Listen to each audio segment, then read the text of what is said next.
Now you can get unlimited talk, text, and data for $30 a line when you buy two. That's just $60 a month for 2 unlimited lines. So if you're 50 and up, make the switch and save. Come on, you've earned this.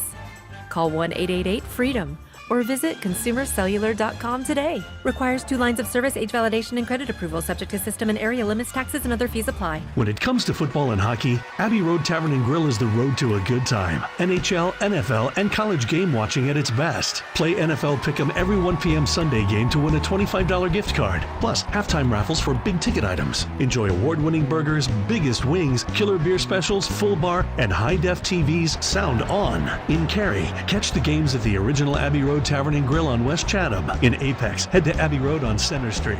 Games, great food, and good times. AbbeyRoadNC.com. Do you worry about how much someone drinks? Do you feel neglected or unloved? If you answered yes to any of these questions, you are not alone. Al-Anon and Alateen can help. Call 1-866-200-0223 or visit alanon.org/help. It's Tim Donnelly for Window Nation. Experts say that heating costs are increasing up to 23% this winter. And if your windows aren't from Window Nation, your money is literally going out the window. They have some of the best insulated windows so your heat stays inside. And right now, get these amazing windows at 50% off. Plus, you could save even more money with 0% interest for 5 years. Hurry, sale ends November 30th. Schedule your fast in-home estimate right now at 866-90-NATION or visit windownation.com. This hour of the Triangle Sports Leader is powered by Ritchie Law Firm, injury lawyers.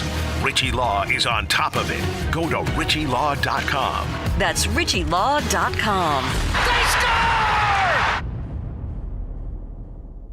WCMC HD1 Holly Springs. Take us with you on radio, web, app, Alexa, and YouTube. 99.9 The Fan, the Triangle Sports Leader. I'm WRAL meteorologist Elizabeth Gardner. It's a chilly day out there, and much cooler than it was yesterday. A high of just 59 degrees, but we'll see partly cloudy skies for the rest of the day. 43 tonight, and clouds roll in ahead of a front that's going to bring us a cold November rain for tomorrow. We'll see showers on and off with a high of just 53. Weather update brought to you by Newcomb and Company, where your comfort is their business. Visit newcombandcompany.com. 3 o'clock check of your money. Dow Jones is up 26 points today to 43,937. Market update brought to you by the Good Feet Store. Ready to step into a healthy and active lifestyle? Come to the Good Feet Store and experience the difference. Discover how a simple step can lead to a life of pain-free possibilities. To Flagg, who leans in, flips it up, back iron, hits 4, 5, 6 times, and falls through to tie the game. Now into the lane, he's pushed, got off a shot and hits it. And one opportunity.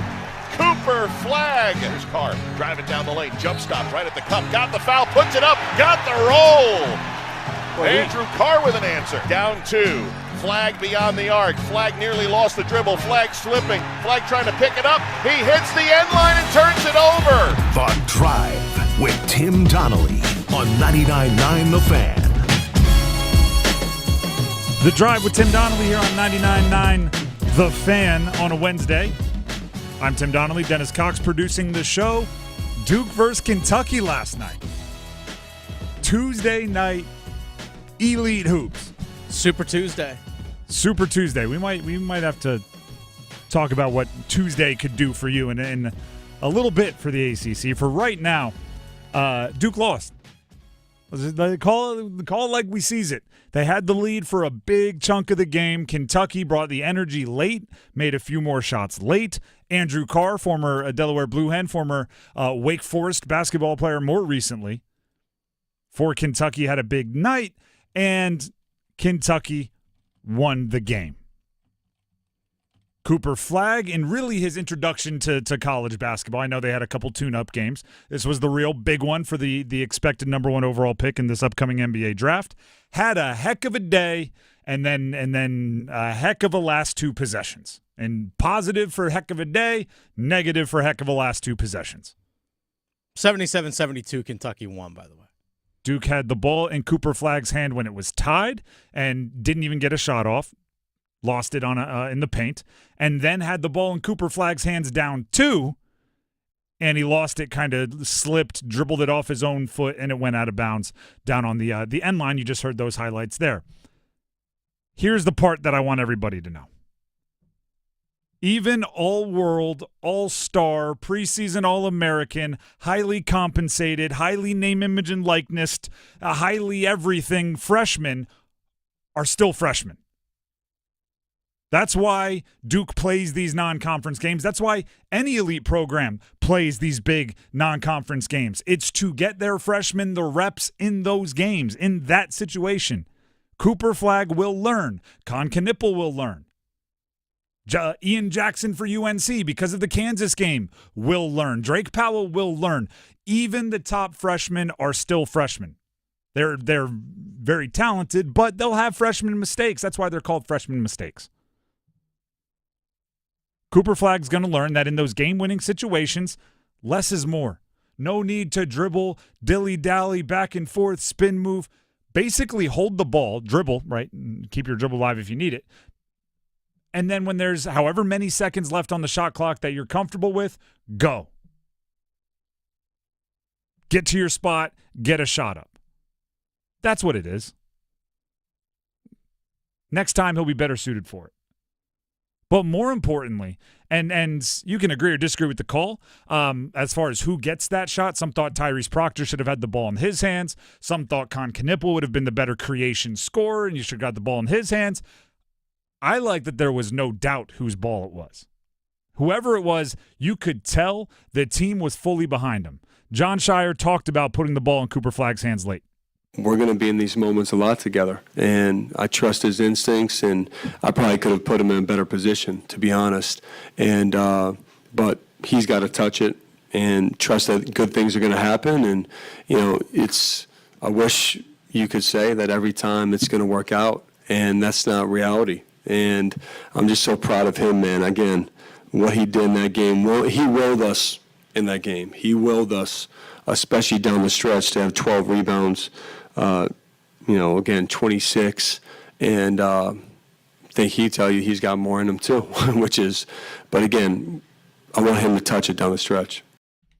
I thought the body language, this is the nerdy stuff I noticed. The body language of Caleb Foster told me everything I needed. But I don't even remember if it was the last possession or the second to last possession, but it was Caleb Foster and Cooper Flagg were kind of both going back to get the inbound. And Cooper Flagg kind of looked at Caleb like, you take it. And Caleb, with his body, was like, what do you – no, I'm going down here. I'm a spot up. You're Cooper Flagg. You're going to get the ball. It's yours. And then, obviously, Cooper grabbed it. And to have a veteran acting like that, it was very clear it was Cooper's shot. Cooper Flagg talked to the media after the game about having the ball in his hands late. Coach has trusted me to go and make a play. Like he said, it didn't work out. I'm glad he had that trust in me to put the ball in my hands. And, I'm looking for it in that moment.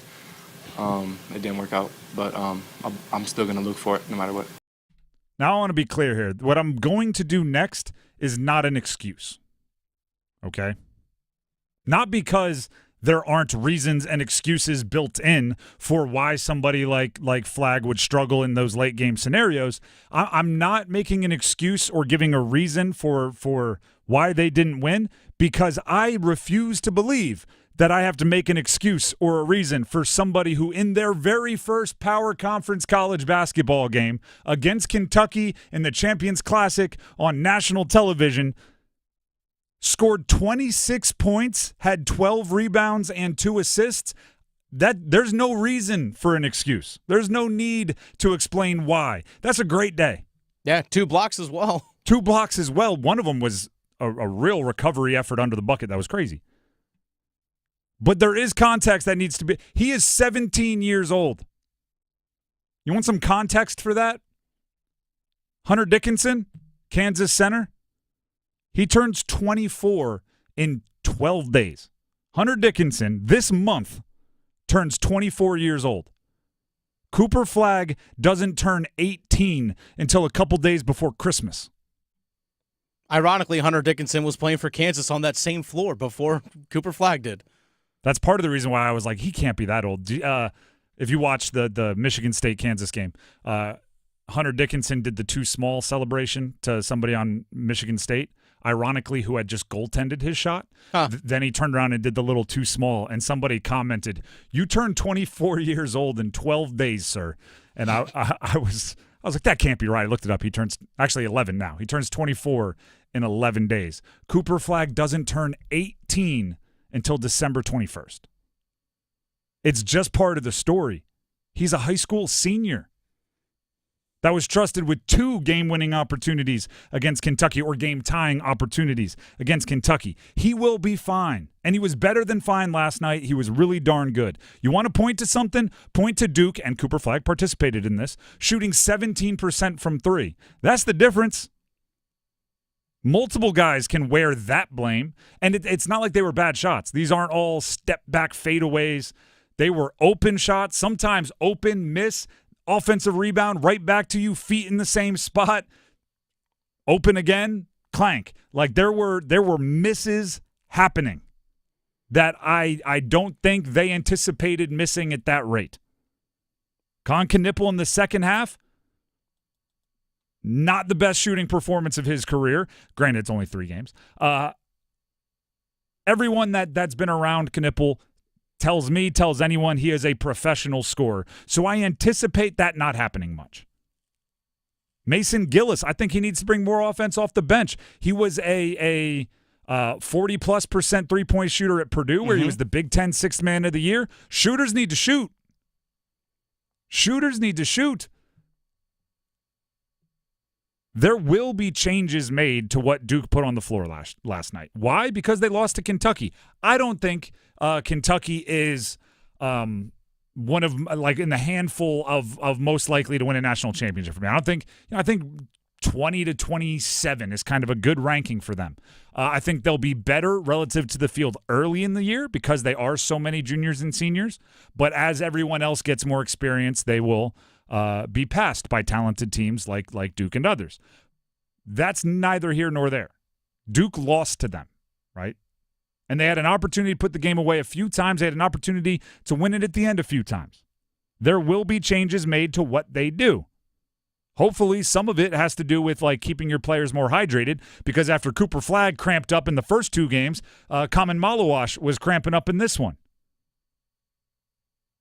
So there will be changes made tactically to the rotation. There will be changes made. I don't think, hey, Cooper Flagg lost it off his foot in the last 10 seconds is the thing that should be focused on, because that'll fix itself because he's a great player and he'll watch the tape and he'll go, shouldn't do that. Need to get to my shot earlier. And then it's fixed. Yeah. Every great player misses a shot or fumbles an opportunity. It happens. There's the Michael Jordan quote, right? Yeah. I make the shot because I missed 800 million, whatever. It's you know the thing. But Duke and Kentucky felt like there were 2 teams with a whole bunch of new players trying to figure it out. And just Kentucky had a bunch of really old guys together trying to figure it out, as opposed to really, really, really young guys. I think they said before the game that the youngest starter for Kentucky was older than the oldest starter for Duke. Like all 5 starters for Kentucky were older than all 5 starters for Duke. And I was like, yeah, that makes sense. And it looked like it at times. It's just life, right? If you make a friend in your 30s, you like very quickly get to the maintenance level of friendship. You make a friend when you're 19, you're like, I don't know if I like this guy. Oh, who's his favorite football player? I need to. It's like, what? Like what? You get older, it's like, oh, your kid plays baseball, mine does too. You want to stand next to each other in the stands for the 24 games we're going to have to be here for? Perfect. Cool. We'll figure out the rest later. Awesome. Kentucky was out there like, I like the ball in the wing. Cool. Like it. Duke's like, Coach, what play should I run for me? And what play should I run for him? It's like, all right, veteran, chill. The Drive with Tim Donnelly, 99.9 The Fan. Both UNC and Duke lost their first big power conference games. Guess who's not worried about either of them? This guy right here. Not worried about either. Matter of fact, I don't believe in moral victories. I believe in important losses. I think we might look back at both of those games later in the year and go, that was kind of necessary for them to end up where they ended up. You said it before the year. Duke might be 3-3 through their first 6 games. And I think I said, like, somebody remind me of this when I'm panicking when they're 3-3. I still think they could be 3-3, 4-2, and then go on to be a Final Four team or win the national championship.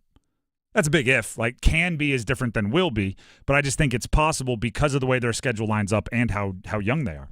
The Drive with Tim Donnelly, 99.9 The Fan. That's college basketball on a Tuesday night. The news about college football on a Tuesday night.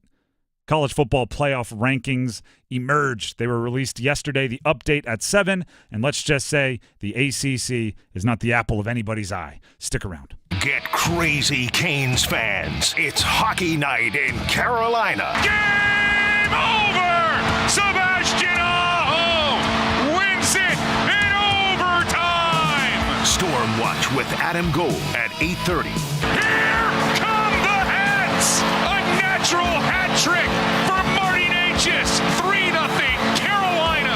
On your exclusive home for the Carolina Hurricanes. 99.9 The Fan. It's bow time. It's not just football season. It's tailgate season. And that includes every kind of football, whether it's got goalkeepers or goalposts.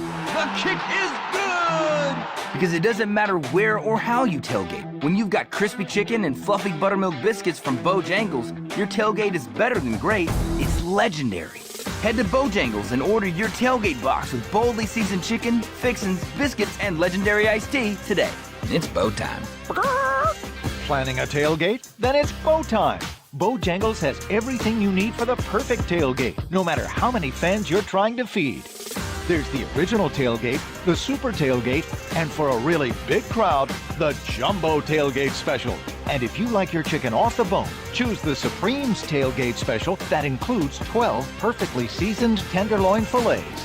So grab the tickets, get that Bojangles tailgate special, and go. It's bow time. Adam Gold in studio with my man Patrick Day from the Aluminum Company of North Carolina. Everything for the exterior of your home, but it's also everything for the peace of mind of the customer. Talk to me about the trust factor and everything else that you guys offer. I got to tell you, I think one of the biggest things for us is we don't take any payment from you for any of your home improvement needs until we're done with the project. I hear stories all the time about people putting down deposits with companies, 25, 50% of the project total overall, and they don't even know, they don't show up. Right. You've lost whatever percentage you put down, that's how much power you lost already. Right? Right. So with us, you pay nothing until we're done. Typically we're not the least expensive and we're certainly not the most expensive. You get 3 or 4 estimates, we're going to fall right there in the middle. But, you're going to have a warranty that's lifetime, transferable for 10 years on any of the products we sell typically. And we've been around since 1961. You can trust us. We've been around forever. It is about trust. And I think you guys are the most trustworthy business that I know. Aluminum Company of North Carolina, aluminumcompany.com. We all hear the radio ads about the IRS. They tell you to be afraid, to be scared, and they try to frighten you into calling. I'm not here to do that. Tax Relief Advocates is different. TRA is here to tell you that if you owe money to the IRS, whether it's $5,000, $50,000, or $500,000, we have a solution. It doesn't matter if you're sitting in your car, at work, or with your kids, no matter where you are. Call now. 800-575-6759. Don't lose hope. TRA can eliminate or reduce what you owe to the IRS. Generous programs are now available that can give you a fresh start. Our passion is taxes and helping individuals fix their IRS problems. We have over 1,000 5-star reviews on Google and an A+ with the Better Business Bureau. You don't need to be afraid of the IRS any longer. End your tax nightmare today by visiting us online at TRA.com or call 800-575-6759. That's 800-575-6759. Tax Relief Advocates. Real solutions for real people.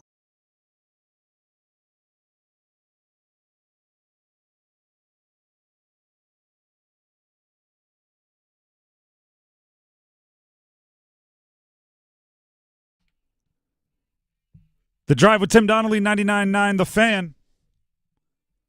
College football playoff rankings were updated, and the update was revealed last night. ACC's inferiority complex is not going to be helped by the College Football Playoff Committee rankings. Boo!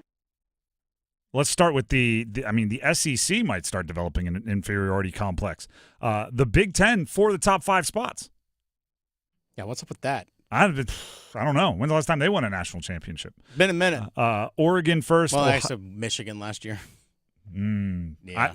I meant a legitimate national Oh, championship. well, the one where you didn't cheat. Where you didn't have your coach suspended for multiple games and have whole documentary. Never mind. Oregon first, Ohio State second, Texas, the SEC, right? That makes sense. Texas, the SEC representative third. Oregon, the Big Ten represents. Followed up by Penn State, and then Indiana. Indiana, an undefeated Big Ten school, fifth. Oregon, an undefeated Big Ten school, first. Both 10-0.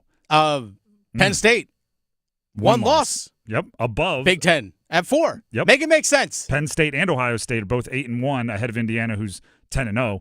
There's certain logic puzzles that don't make sense about the college football playoff, and this is what I was worried about when they revealed their initial rankings and had Miami, who at the time was undefeated, a handful of spots above BYU, also undefeated, similar resumes, similar ranked wins, and when asked, the committee chair simply said, "It's the eye test." And I went, I hate that, because as soon as we accept the eye test as an explanation, now anytime they want to do anything, they just say the eye test, right? It's not, well, the offense did this, or it's this game we account more for, or this injury, there's nothing tangible they need. They could just go, well, it's the eye test. So Indiana, undefeated Big Ten school, 10-0, they're at fifth. Oregon, undefeated Big Ten school, 10-0, they're in first. Why? Eye test. Why is a one-loss team above an undefeated team? Eye test. Why is a two-loss team above a one-loss team? The eye test. I hate that as an explanation. I hated that when the ACC was benefiting from it last week. So I feel like that enables me to hate it now that the ACC is not benefiting from it. Because I look at Miami, who dropped from the top 5 down to 9 with a loss to Georgia Tech. I don't even hate that as much as I look around and go, all right, well then maybe Notre Dame should be behind Miami, considering they play quite a emphasis of ACC schools, and they lost to Northern Illinois. If you want to knock the Miami for having the bad loss to a team like Georgia Tech, Northern Illinois is worse than Georgia Tech. Again, it's the logic puzzle thing. ESPN, and I went and read an entire ESPN article breaking down the college football playoff rankings. These were some of their takeaways. The Mustangs, meaning SMU, were on the bubble last week with their lone loss to undefeated BYU. But unless there are more upsets in front of them, SMU likely has to win the ACC to make it in the CFP, which is a very realistic possibility. Why in the world would a team whose only loss is to an undefeated, at the moment, 6th ranked in the college football playoff rankings, why in the world would that team need to win their conference to get in? By 3 points. Yeah, the BYU win. Yeah. BYU beat SMU by just 3 points. 3 points. A close loss to what the College Football Playoff Committee is telling us is the 6th best team in the country. And they're already out of the college football playoff top 12 that they would need to get in. And ESPN is hypothesizing they'd have to win the conference to get in. So if they smoke everybody that they have in the regular season and lose to Miami on a last-second field goal in the ACC championship, ESPN is already preparing us to not have them get in. Already. They're doing these little, warning shots just so it won't be as crazy when they start firing them real ammo during the college football playoff reveals later on in the season. Remember earlier this week we played, I think it was Heather Dinich, the audio saying, don't be surprised if an SEC 3-loss team gets in. I'm going, you're setting us up. Right? You're trying to soften it so when it happens, we've already gotten angry about it a couple weeks ago when you said it. So now SMU is going to be a 1-loss ACC team heading to the conference championship, and they're going to be in 15th because Ole Miss, and they're at the time maybe 3 losses, needs to be up there in the mix. More from the ESPN article. Number 20 Clemson could still win the ACC, and a 2-loss ACC champion is more likely to be jumped by 1-loss Boise State. We have some audio here from Heather Dinich once again on what happens if Clemson wins the ACC. It's not a reservation at the table for the Power 4 conferences. So consider this. If Clemson wins the ACC, you have a 2-loss ACC champ. Do they put Boise ahead of them as a one-loss Mountain Conference champion? Boise gets the bye. What happens if SMU beats Miami?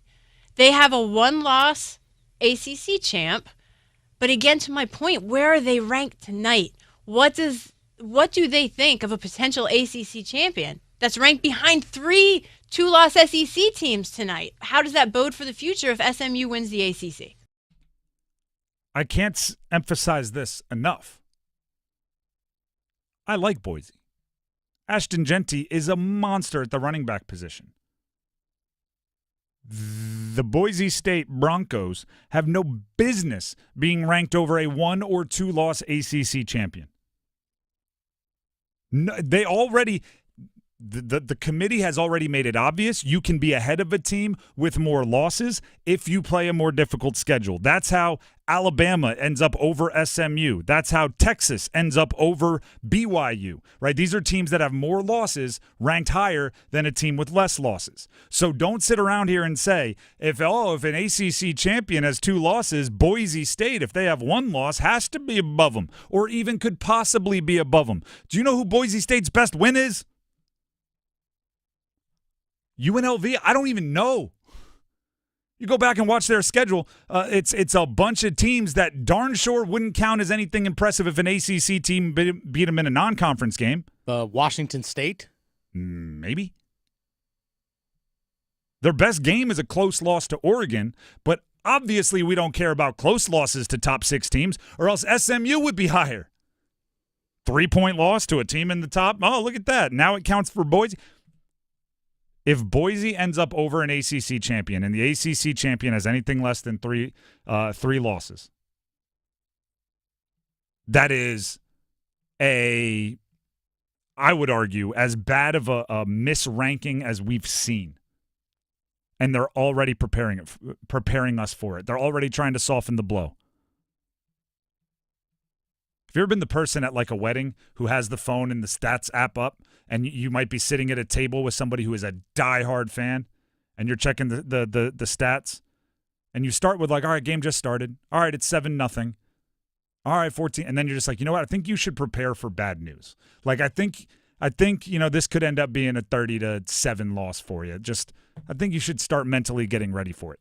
That's what ESPN is doing to the ACC right now.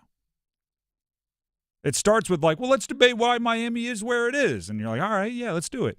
All right, let's debate why Alabama is over Ole Miss. And then okay, it's like, all right, eventually they're just like, you know what? You should probably prepare to only get your ACC champion in. And whoever else is a good team and doesn't win the ACC championship and get the automatic bid, you should just get ready for that team to be playing in the Beef O'Brady's Bowl. And just get yourself a drink. The Drive with Tim Donnelly, 99.9 The Fan. I don't like the new rankings. Just in case you didn't get that across. The Drive with Tim Donnelly, 99.9 The Fan. I'll cheer you up. Tim Donnelly here with Fox and Bailey Watch Shop at Bailey's Fine Jewelry, located in their Village District location in Raleigh. This is relatively new. Just a handful of months ago, they earned a partnership. They became partners with Blancpain. Blancpain is one of the cooler, more innovative, yet rooted in tradition watch companies, timepiece companies in the world. They were founded in 1735, which makes them the oldest surviving watchmaking brand. Goes all the way back to Switzerland and, like I said, the early 1700s. But along the way, it hasn't been stuck in 1735. Many call the 50 Fathoms, which is one of their models, the first modern dive watch. So they were constantly and are constantly putting in the newest, the best, the innovative when it comes to movements and machinery inside their watches and timepieces. But again, keeping that old school class that comes with centuries and centuries of quite a bit of history. 50 Fathoms was introduced in 1953. So the oldest watch brand, all the way up to 70 years ago, was on the cutting edge and obviously continuing up to now. Check them out. The Blancpain case, when you walk into Bailey's Fine Jewelry, you look to the left, there'll be the Omega Boutique, and then just to the right of that door is the Blancpain display. The 50 Fathoms, you can't miss it. It is a attention-grabbing timepiece. That's all at Bailey's Fine Jewelry, Village District location. Check out the Fox and Bailey watch shop, the Blanc Pond case, the Glass Chute original case. There's some really, really cool timepieces. The Drive with Tim Donnelly, 99.9 The Fan. We're going to take a break, but when we come back, we have a thesis statement inspired by last night's basketball game. Stick around. Hey, Carolina Panthers fans, it's Dennis Cox from 99.9 The Fan. For all the inside information on your team, join me and my co-host, WRAL TV's Chris Lee, for our podcast, Panthers Playbook, presented by Carolina Ford Dealers. In every episode, we'll keep you up to date on your Panthers, and we'll do it with access only we can provide. Locker room insight, exclusive interviews, and in-depth looks at every Panthers game. Follow and subscribe to Panthers Playbook wherever you discover your favorite podcasts or watch on YouTube. Surprise someone this holiday season with a gift of Remote Start under the tree. At Soundstation and Security, we can install remote start systems in your car. Start your car from inside your house while you eat breakfast, and it's all toasty warm by the time you get inside. Or on those hot summer days that are sure to come, start your car and get the air condition running so you don't sweat. A remote start system is an awesome gift, and you can get it at Soundstation and Security with 2 locations in downtown Smithfield and on Glenwood Avenue in Raleigh. Online at myhotsound.com. Build up to Black Friday with savings all month long at Lowe's. Get up to 50% off select major appliances, plus take an additional 10% off when you buy select major appliances. And don't wait to pick up holiday inflatables under $20. Don't wait to save, in-store or online now, because Lowe's knows deals. Valid 11/6 through 12/4. Cannot be combined with additional discounts. See Lowe's.com for details and qualifying items while supplies last. Hey, what do you say? John Forsland here from my friends at Buffalo Brothers. I live and work on both coasts, travel the country, and there's nothing better than Buffalo Brothers. The best wings on the planet and half-price appetizers Monday through Friday, 4:30 to 6. Visit all 5 Triangle locations and ask for their great daily beer specials. And how about this special? Every Sunday, they have $6 Bloody Marys and $6.50 Jamesons. Dine in, carry out. BuffBrothers.com. Aw, man, now I want wings. Everyone deserves a fast and reliable connection. One that helps better their everyday through the things they value most. Friends and family, education and career. A connection that opens pathways to opportunity and builds roads to a better future. At Spectrum, we're committed to delivering just that every single day. Because with the right connection, anything is possible. That's Life Unlimited. That's Spectrum. Martha was ready to switch to a career in IT. There's always a need for IT specialists, especially with AI coming out and cybersecurity. It's practically recession-proof. My Computer Career even provides job placement help. The career specialists, they're very helpful. They care about you as a person. You're not just a number to them. I would recommend My Computer Career wholeheartedly to anyone. Take the free career evaluation today. Become an IT pro in just months with zero experience at mycomputercareer.edu. Stop letting high-interest debt weigh you down. Pay it all off in days thanks to Loan Pronto's new Rapid Equity Loan. Hey, it's Dennis Cox from my friends at Loan Pronto.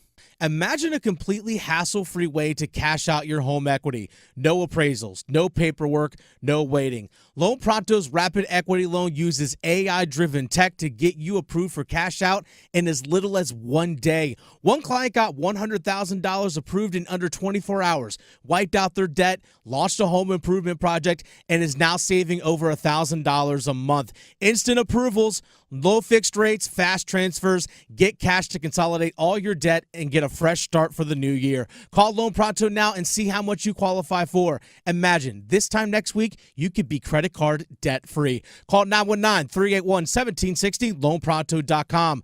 919-381-1760, loanpronto.com. Equal housing lender, NMLS 1661781, on approved credit, NMLSconsumeraccess.org.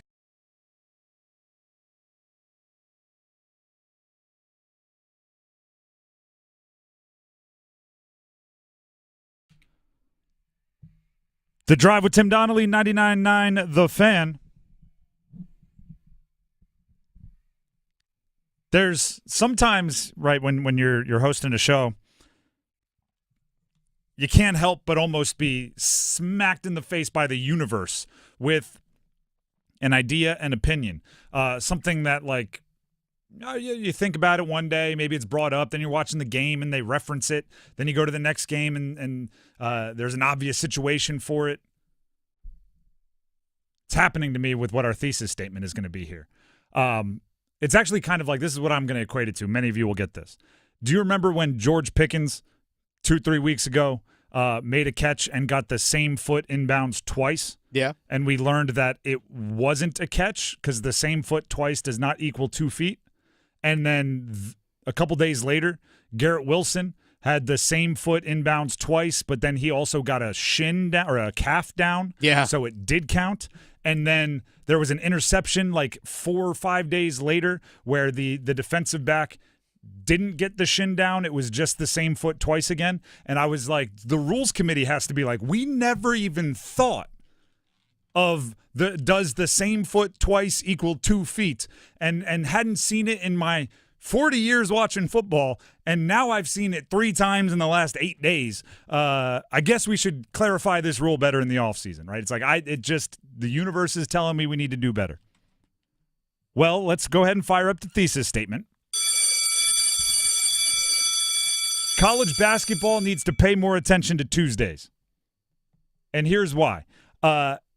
Just yesterday, or it was a couple days ago maybe, Dennis started reminiscing about Super Tuesday. Is that what we called it? Yeah, Super Tuesday. We had Big Monday. Big Monday, Super Tuesday. Started talking about how basketball used to have these days branded in college basketball where you'd have a big game, same time, every week, same channel, and it was a thing. Or you have like a big 7 o'clock game and a big 9 o'clock. So that happened, and I was like, yeah, it's a good idea. We should do that.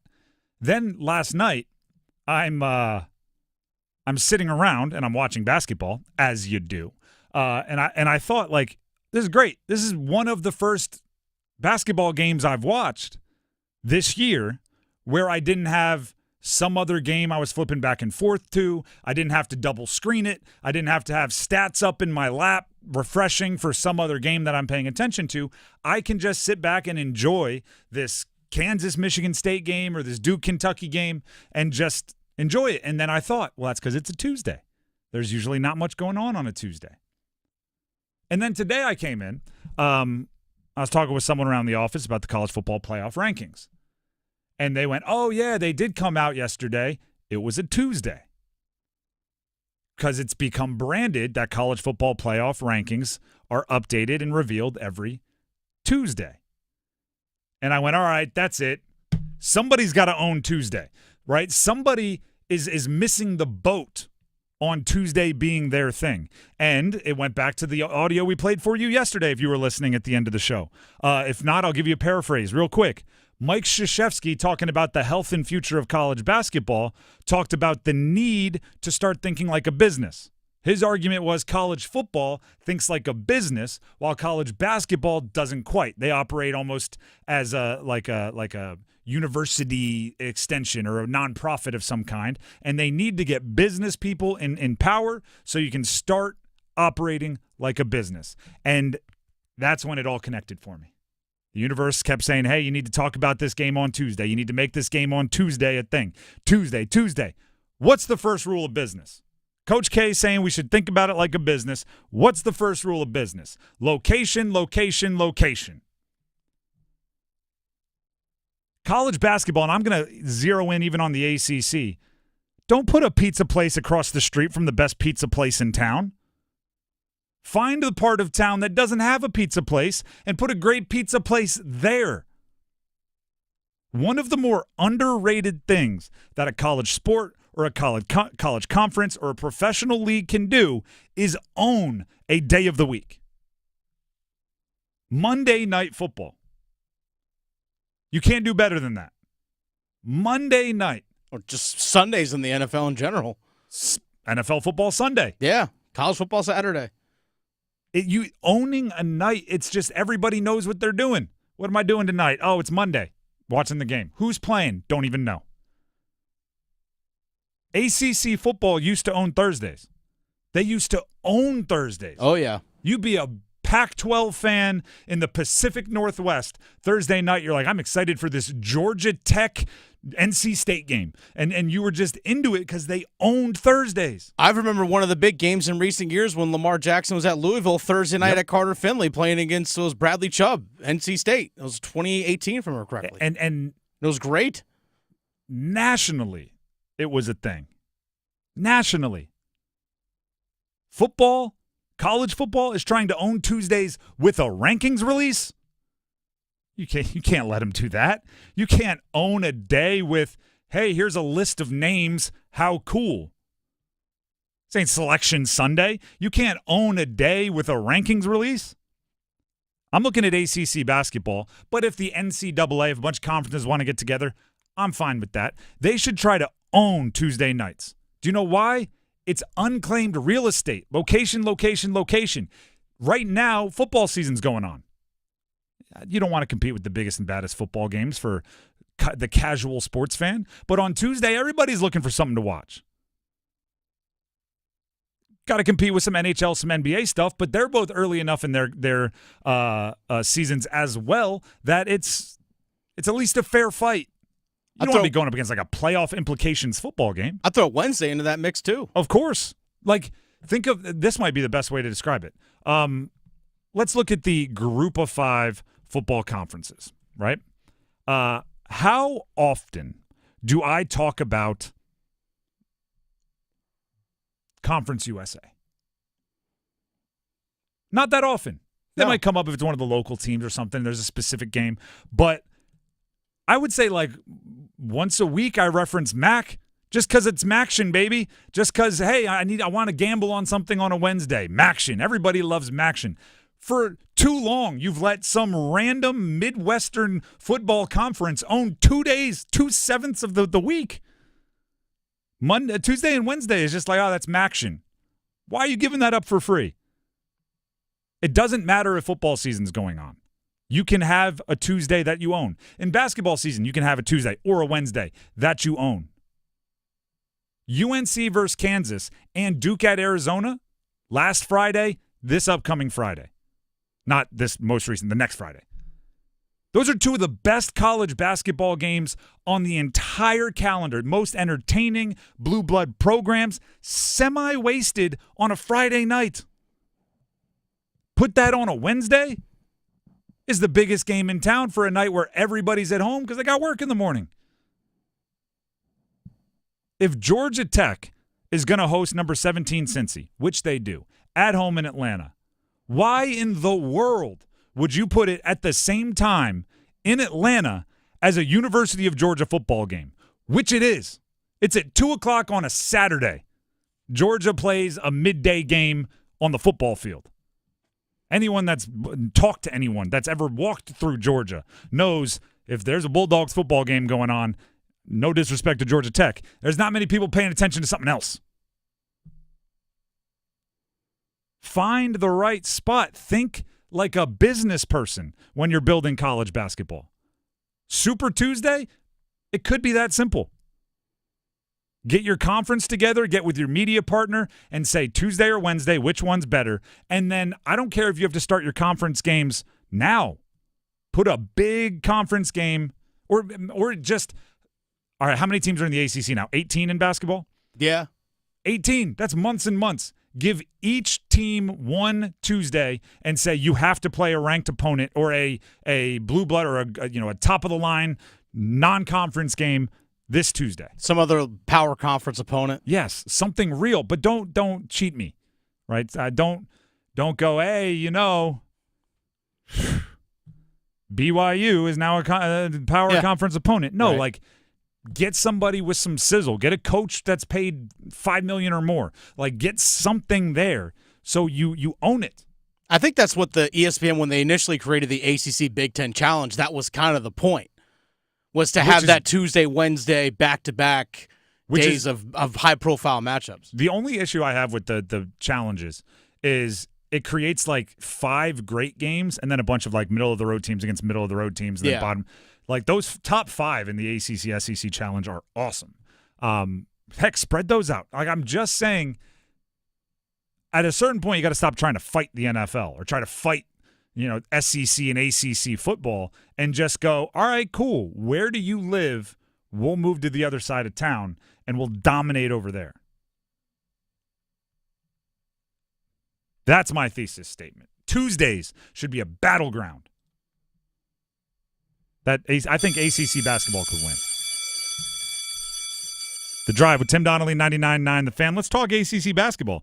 Tonight, Wednesday, NC State has put together the banger of a schedule opponent for a Wednesday when they have available eyes looking for something to watch. Coastal Carolina at NC State. No disrespect to Coastal. It's just not Arizona, not Kentucky, not Kansas. State is an 18.5-point favorite. Should win easily. That's the expectation. If I had one more request for NC State, if I were a State fan or a State supporter, I'm looking for a new guy to do something special. This past game against Presbyterian, a little closer than you'd like. They leaned heavily on Jaden Taylor, Michael O'Connell, Ben Middlebrooks.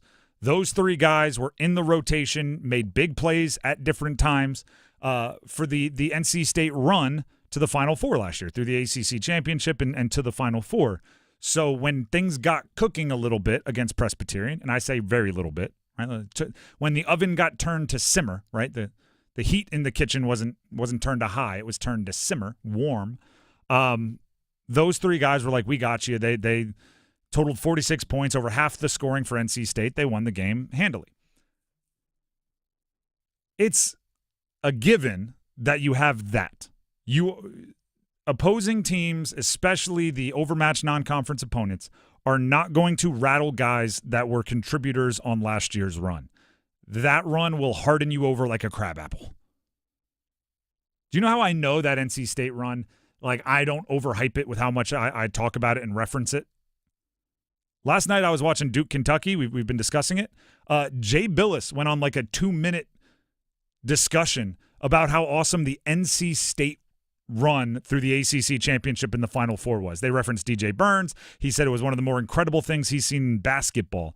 And I'm sitting there going, do you realize how special that run must have been to get Jay Billis talking about NC State during the Duke-Kentucky game? So I'm not overhyping what that run was for NC State.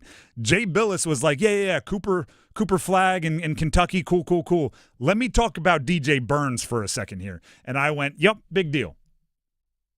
So those three guys that were a part of that, you can lean on them if you need to, when you need to. But to win games later on in the season, you're going to need Brandon Huntley-Hatfield. You're going to need Marcus Hill. You're going to need Dontrez Styles.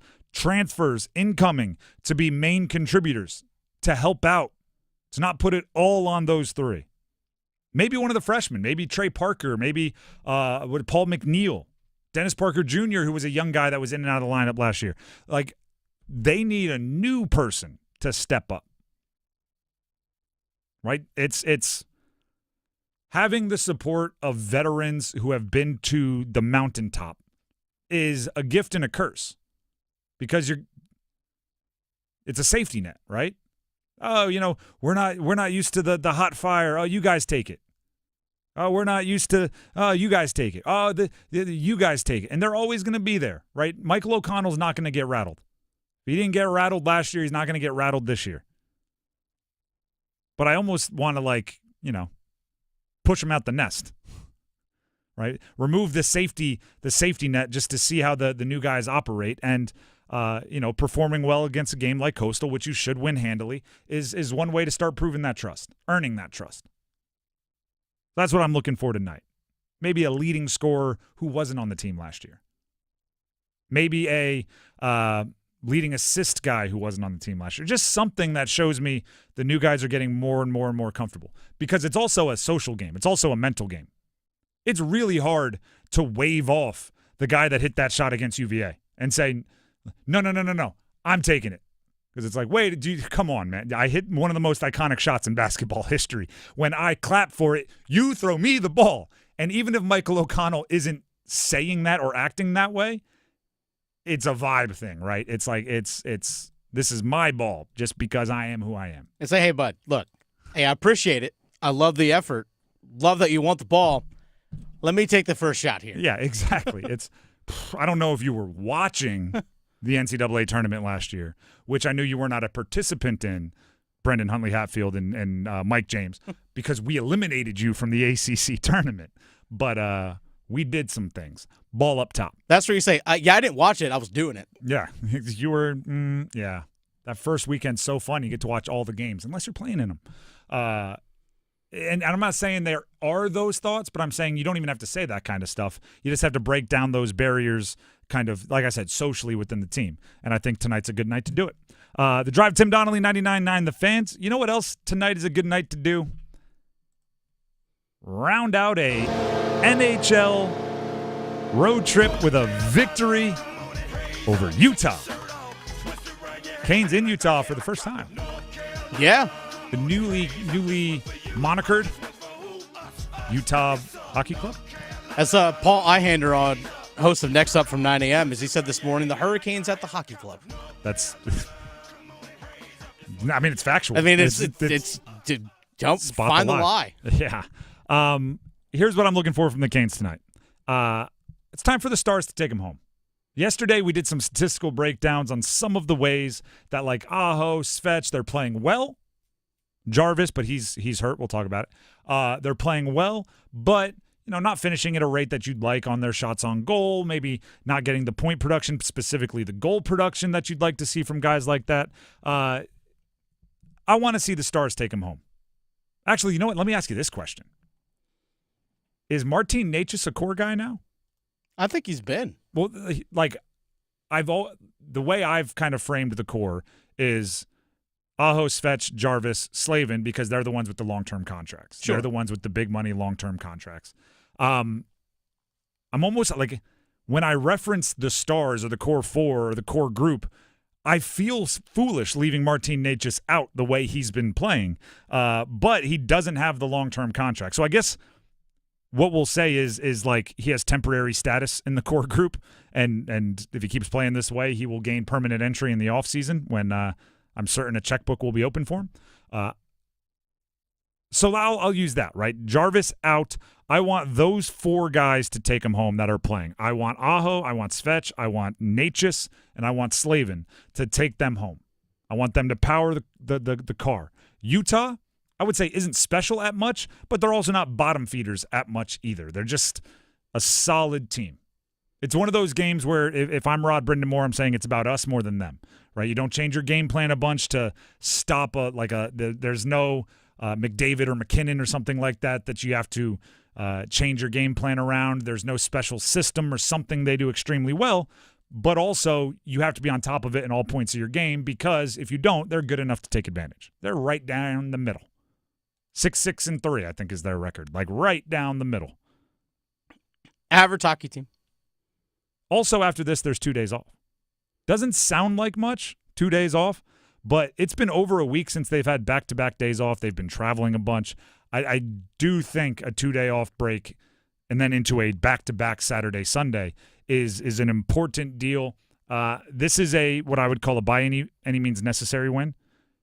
Just get 2. Just get 2 points. It's a third game of a 3-game road trip, but it's been a trying road trip. There's been travel problems. There's been bad periods. There's been good periods. There's been it's all out there on the West Coast, so it's messing with your internal clock. It's a trying road trip, even if it's just a 3-game road trip. So in the third game before you come home and get an extra day off, it's by any means necessary. Just get 2 points, as Dennis said. But if you can win without like mentally and physically exhausting yourself so you can really take advantage of those 2 days off, that's a big bonus. As much as I love that it's seemingly every time they go to overtime, Aho is like, oh yeah, I can score goals. I really hope they don't have to go to overtime. I really hope they don't need the 2 goals in the last 30 seconds after giving up a comeback that they had not long ago. Like, I really, really hope they can get through this one without mentally draining themselves. And I think a lot of that falls on Aho, Svetch, Slavin, Necas to just get them started. Right? If Roslovic wants to continue scoring, I'm not saying don't. I'm go for it. in favor of anyone on the Canes scoring.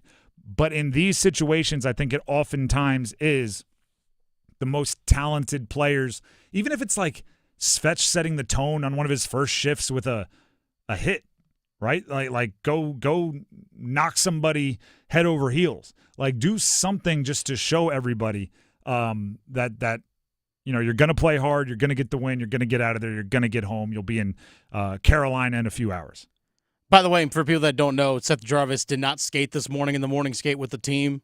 That upper body injury is still day to day, so probably not going to be playing tonight. But also Pyotr Kochetkov back in net. Which makes sense with 2 days off. Do you think Martin will get one of the two Saturday, Sunday? Yes. Which one, I guess, would be the question. It would not surprise me if Martin gets the second game of the back-to-back because 2 days off between now and Saturday's game. So Kochetkov can go then he can rest Sunday and the Monday. Longer break on the backside. Yep. Ottawa on Saturday, St. Louis on Sunday. Then Philly on Wednesday. Just a guy reading a schedule over here. With the Seth Jarvis being day-to-day, you're going to miss him, but you have enough talent to make it happen without him. You can say both things without insulting the player. You really, really want Seth Jarvis around, but also if another week gives Seth Jarvis closer to 100%, I say take the week because everybody else is playing well enough. I'd much rather you miss 3 games now or 4 games now than have you missing 4 weeks later on in the season because you didn't let something heal properly. I wish we knew more information about the injury and how it related to the shoulder injuries last year. Yeah, that's the big question. That's instantly, you and I had that same thought instantly pop in our head, like, upper body injury? Okay, he dealt with that shoulder injury all last season, torn labrum and rotator cuff in his shoulder. Did not have surgery this offseason. Which, obviously, I'm not a medical professional, but it does seem like usually surgery is it's going to stink more, you're going to have more recovery, but it makes you stronger on the back end. That's long term. Yeah, that's just my observations from a very, very uneducated medical opinion that pays attention to sports. So when I see guys opt for like the rehab deal, that's why I'm just curious what the details are. Heck, it might not even be the same body part. Like he might have hurt one shoulder and now it's the other. Like it could be again something it completely could be a different. wrist. Like I don't know. We have our hypothesis. The guy had a broken finger that he was playing with during the playoffs last year. If it were the same deal, a similar injury, I would be like, a little worried. But if there's no reason to know that, so I'm not going to bother myself with it now. Just get it back, get it together, get healthy. Until then, you've got guys playing well enough to cover your space there. The Drive with Tim Donnelly, 99.9 The Fan. Coming up next, we have a little football at 4. Adam Thielen now active for the Panthers. What the heck is that guy's role? Coming back to a completely different team than he left when he hurt his hamstring. Stick around.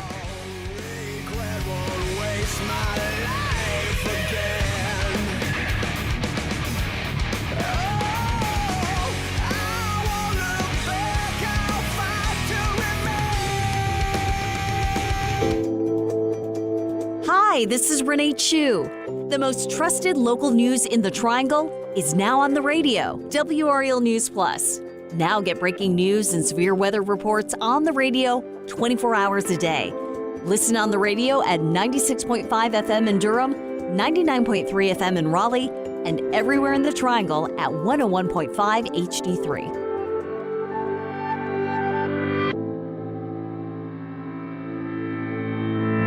Morning people wake up for peace and quiet. McDonald's breakfast people, we wake up for the sweet rush of getting that warm, delicious breakfast right before it ends. Enjoy a savory sausage McMuffin with a fluffy egg for only $2.50. Be a McDonald's breakfast person. Get the most important deal of the day right after you wake up. Price and participation may vary, cannot be combined with any other offer or combo meal. Ba-da-ba-ba-ba. If you needed one more reason to choose Diamonds Direct over any other jeweler, get this. Diamonds Direct maintains involvement in the entire diamond process and handpicks the best just for you. You see, any jeweler can claim to be a direct importer or have so-called partnerships overseas, but Diamonds Direct has special access that others simply don't have. Nobody can get closer to the source than Diamonds Direct. Indeed, Diamonds Direct is recognized in the industry as a world diamond powerhouse with unrivaled buying power and decades of inside connections that go back to their roots as actual diamond cutters. Bottom line, Diamonds Direct is without question the jeweler here that can truly offer the absolute best value. Make no mistake, Diamonds Direct refuses to be undersold on GIA certified diamonds. And we challenge you, let us prove it. Diamonds Direct, your source for the ultimate diamond value. Official jeweler of the Carolina Hurricanes and proud sponsor of NC State Athletics. And proud to call the Triangle home. Diamonds Direct, your love, our passion. Hi, it's Jonathan Cotton, and people often ask me, what is the Good Feet store? A shoe store? I respond, we are an art support store. Haven't you spent enough time trying different shoes and all the disposable products that are supposed to make your feet feel better? Go to goodfeet.com to make your appointment today. It's Tim Donnelly for Window Nation. Right now, save 50% off all window styles, plus 0 interest for 5 years. Hurry, sale ends November 30th, so schedule an in-home estimate at 866-90NATION or visit windownation.com. That's windownation.com. At Uline, they know firsthand the road to success is an uphill climb. Uline started in the family basement, and through hard work is now North America's most trusted shipping and industrial supplier. They get what it means to have the support of reliable, hard-working partners. So they keep 41,000 items ready to ship. Whether your company is still in a basement office or expanding cross-country, Uline will be there on your road to success. Visit uline.com. This hour of the Triangle Sports Leader is powered by Ritchie Law Firm, Injury Lawyers. Ritchie Law is on top of it. Go to ritchielaw.com. That's ritchielaw.com. WCMC HD1 Holly Springs. Take us with you on radio, web, app, Alexa, and YouTube. 99.9 The Fan, the Triangle Sports Leader. I'm WRAL meteorologist Elizabeth Gardner. Mostly sunny skies, but noticeably colder than yesterday. Our high temperature only in the upper 50s, and it will be a little breezy. Overnight tonight, clouds roll in. We'll see a low of 43, and tomorrow will be a cold, rainy day. We'll see a high of only 53 degrees with showers on and off. Weather update brought to you by Newcomb and Company, where your comfort is their business. Visit newcombandcompany.com. 4 o'clock check of your money. Dow Jones is up 58 points to 43,969.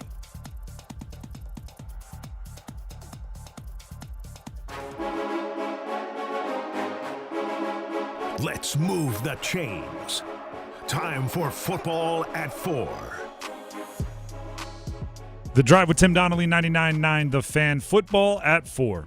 The NFL trade deadline is come and gone. Adam Thielen is still a Panther. He was in heavy trade talks. Then the trip to Germany came and went. Adam Thielen still wasn't even active coming off the injured reserve after a hamstring injury. Now, in the bye week, he's active again. They've had to because his 21-day window is coming up. But he's active and he's eligible to play for the Carolina Panthers coming up this next week against the Chiefs. What the heck do you do with Adam Thielen? Think about, like, he has to feel like he I don't know, went to college, came back, and his parents turned his room into a gym. Like, he has to come back in and go, I mean, it's the same walls, but this is a different place. When he got hurt, he was catching a touchdown from Andy Dalton, who had sparked the team. That's when Adam Thielen got hurt. He was catching a pass from Andy Dalton. Chuba Hubbard was still one of the least paid guys on the Panthers. Jonathan Brooks wasn't active. He is now. Jalen Coker wasn't even on the 53-man roster at that point. True. Bryce Young was the saddest, least confident guy in the NFL. Yeah. He comes back. Bryce Young is doing the first down dance in Germany. Chuba Hubbard's worth $30 million. Jalen Coker is got his own fan club with a funny nickname. Deontay Johnson was still on the team the last time Adam Thielen was around. That's true. He was the number 2 wide receiver to Deontay Johnson. Coming back, is he the number 3 to Xavier Legette and Jalen Coker? Might be. Jatavian Sanders wasn't playing much the last time we talked or saw Adam Thielen on the field. So now he comes back, and it's like, well, where do I fit? Guys? Mom, Dad, where do I sleep? My bed there's a Bowflex. What do we do here? I'll tell you this, and this is it's very similar to the conversations we had about Andy Dalton, where I felt we need to have the disclaimer up front. This has very little to do with Adam Thielen. Just like my belief that they should have been playing Bryce Young had very little to do with Andy Dalton, the player, or who was better. It had more to do with who might potentially impact this team when they're ready to win, when they're ready to contend, when they're ready to go to the playoffs. Has very little to do with Adam Thielen. I don't want him featured. I don't want him the number one option on third downs. Those reps, those carries, those targets, those routes, those opportunities to get to the sticks, they are best spent going to other younger players. It's got to be an honest conversation with Adam Thielen. Hey, before you got hurt, we still had some percentage chance. I don't know what it was. It wasn't high, but we had some percentage chance that there was something to salvage this year. Now we have 2 wins through well past halfway through the season. The thing we're looking to salvage is 2025. Maybe be ready to contend by 2026. We need you. Don't get me wrong. We need Adam Thielen, but it's a hybrid role. We need you to be 50% wide receiver 3, wide receiver 4, 50% assistant wide receivers coach.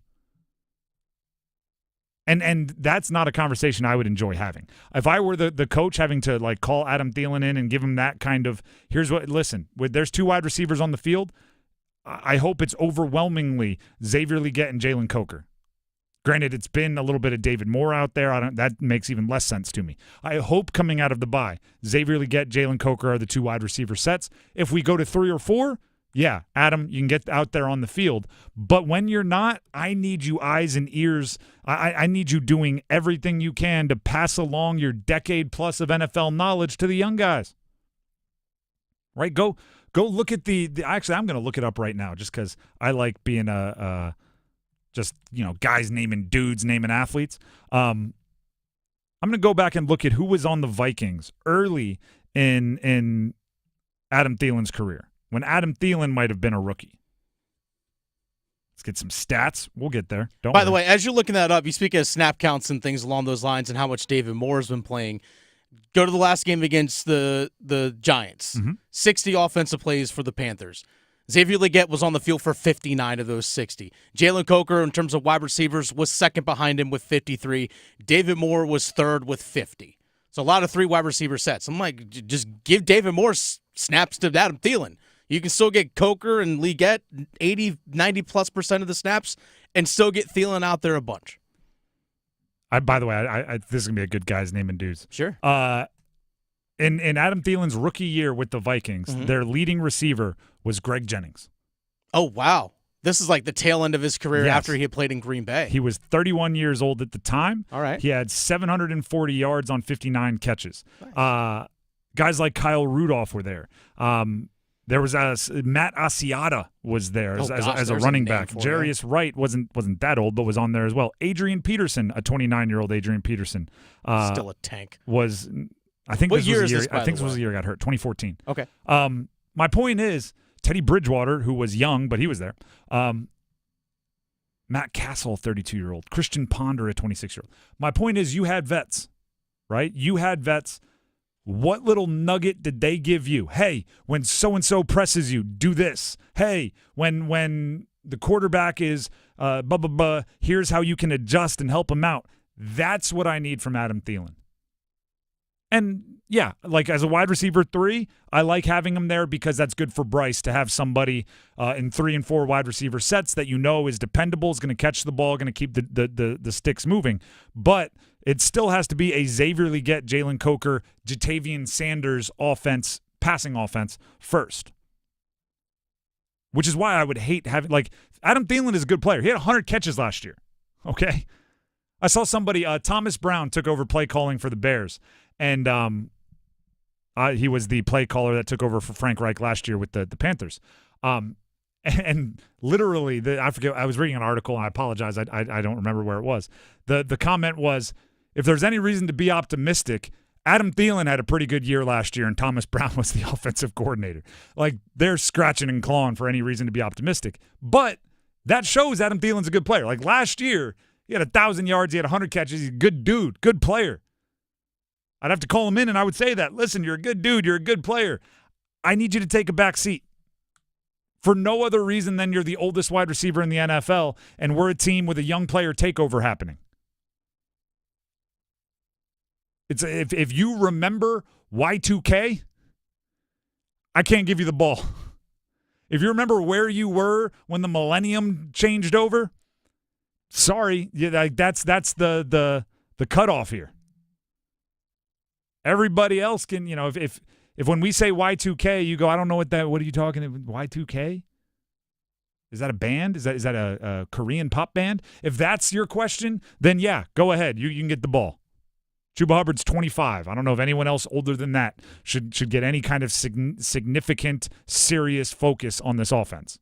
Yeah, I think him is just your number 3 receiver. If you want to run a bunch of 3 wide receiver sets, that's fine. And part of me thinks like, hey, I would actually rather see like Tommy Trimble as an inline tight end and split out Jatavian Sanders into the slot, or Miles Sanders if he's healthy. Although Miles Sanders, I don't like him being featured. I'd much rather have Adam Thielen out there than Miles Sanders. Unless it gives some kind of versatility to the formation, which can surprise some people because we haven't seen much of that. A good stats year for Adam Thielen, unfortunately, from this point forward, would be very good for Adam Thielen. I think it could get him another opportunity with a more of a market this offseason if they do trade him or if they do release him. But unfortunately, that doesn't make the Panthers better next year. That doesn't make the Panthers better for 2026. Here's the way I'm looking at the Panthers. Every decision. 2025, you should be better. You should be improving. You should be building. You should be better. 2026 is the year that I think you start to have expectations. That's where you start to say we should be in the mix competing for a division. So when you make decisions now, part of it has to be what makes us the most improved, the best team possible in 2026. And unfortunately for Andy Dalton, for Adam Thielen, for Miles Sanders, a lot of these guys, it's just you're not in those plans. Xavier Legette is. Jalen Coker should be. Bryce Young, 2026, I'd say small percentage, but there's a possibility. It's not a zero. The Athletic thinks he's going to be the starter at least next year. Think about that. The Drive with Tim Donnelly, 99.9 The Fan. I know I said it a billion times, but again, Adam Thielen, good player. I want that to be part of the underlying deal. Good player, like him, catches the ball. As a quarterback, he's your favorite kind of guy, right? Dependable, where he's going to be, running good routes. As a GM, I'm looking at it going, sorry, man, you've just aged out. The Drive with Tim Donnelly, 99.9 The Fan. Ladder Challenge is coming up next. The advanced analytics worked in my favor yesterday, so of course today I'm going with a pure gut call. Ladder Challenge, our gambling picks coming up next. Get crazy, Canes fans. It's hockey night in Carolina. Game over! Sebastian Aho wins it in overtime! Storm Watch with Adam Gold at 8:30. Here come the Hats! A natural hat trick for Marty Natchez. 3-0 Carolina. On your exclusive home for the Carolina Hurricanes. 99.9 The Fan.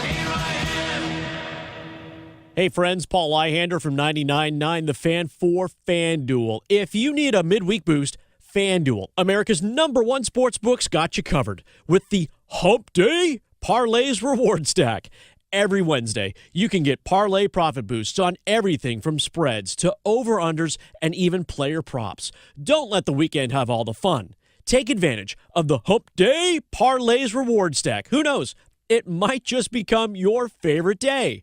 Look for the Hump Day Parlays Reward Stack in the FanDuel app and find your profit boosts. If you're new to FanDuel, head on over to FanDuel.com/Paul. That's Paul with a capital P. 21 plus and present in North Carolina. Opt-in required. Max wager amount applies. Bonus issued as non-withdrawable profit boost tokens. Restrictions apply, including token expiration. See terms for both offers at sportsbook.fanduel.com. Gambling problem? Call 877-718-5543 or visit morethanagame.nc.gov. The Black Friday sales event is happening right now at John Heister Chrysler Dodge Jeep Ram in Lillington, and the savings are huge. Get $13,000 off any new 2025 Ram 1500 Bighorn, or take advantage of 0% for 72 months on a 2024 Jeep Grand Cherokee 4XE, Chrysler Pacifica 4XE, Dodge Hornet RT, or a 2024 Jeep Wrangler 4XE. Awesome choices and savings, so get off your keister and get to John Heister Chrysler Dodge Jeep Ram in Lillington. Hey bud, why the long face? Got laid off again, like the third time since the plague. You should move back in with your parents. What? Well, let's go to Sharky's. Now that's a good idea. Hey, they hiring? No chance they'd hire you, but Sharky's is my favorite spot, and I just love hanging there. Sharky's it is. We can discuss a new job over a cold beer and the best wings ever. He's right, you know. No one's gonna hire you. Move back in with your parents. Sharky's, quite possibly the best neighborhood bar in the world. Homeowners, listen up. Did you know that 9 out of 10 borrowers get a better deal by calling Loan Pronto? Hey, it's Dennis Cox for Loan Pronto. The Fed has dropped rates again. The election is over, and Loan Pronto has APRs in the low fives for refis, debt consolidation, and purchase loans. If your current mortgage rate is over 6% or you are in process with another lender, don't settle. Call Loan Pronto now for a second opinion. Lock in a lower rate today and close in as little as 2 weeks, often with no appraisal. And if you act now, you won't make your first payment till February. This 5-minute call saves homeowners an average of $5,000. Lower rates and lower fees. Get your Loan Pronto rate quote instantly with no hard credit pull and no upfront fees like those other guys. Loan Pronto, call 919-381-1760 or loanpronto.com. 919-381-1760, loanpronto.com. Equal housing lender, NMLS 1661781, on approved credit, NMLSconsumeraccess.org. Lowe's knows that to win the job, pros need the best prices. That's why only at Lowe's, MVP's Pro Rewards members can get a volume discount on eligible orders as low as $1,500 at the Pro Desk. That means you get the prices you need to start any job, small or large. Because Lowe's knows pros. Valid in-store only. More terms and restrictions apply. Visit Lowe's.com/terms or a Pro Desk for details.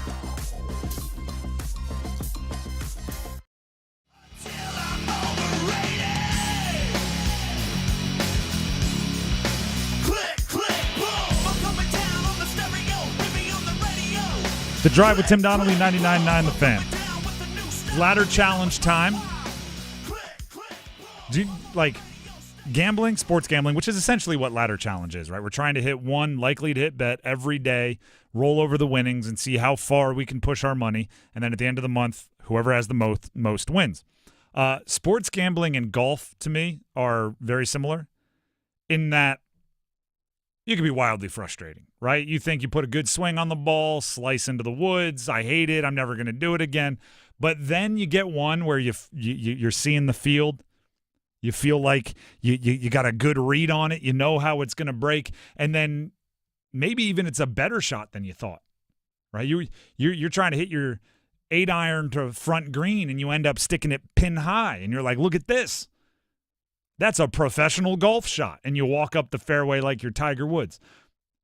I had one of those yesterday where I am a wildly frustrated golfer most of the time, but it just takes that one pure flushed drive, that runs up the fairway for you to be like, I think if I really focused on it starting in a couple of years, I could make the Champions Tour.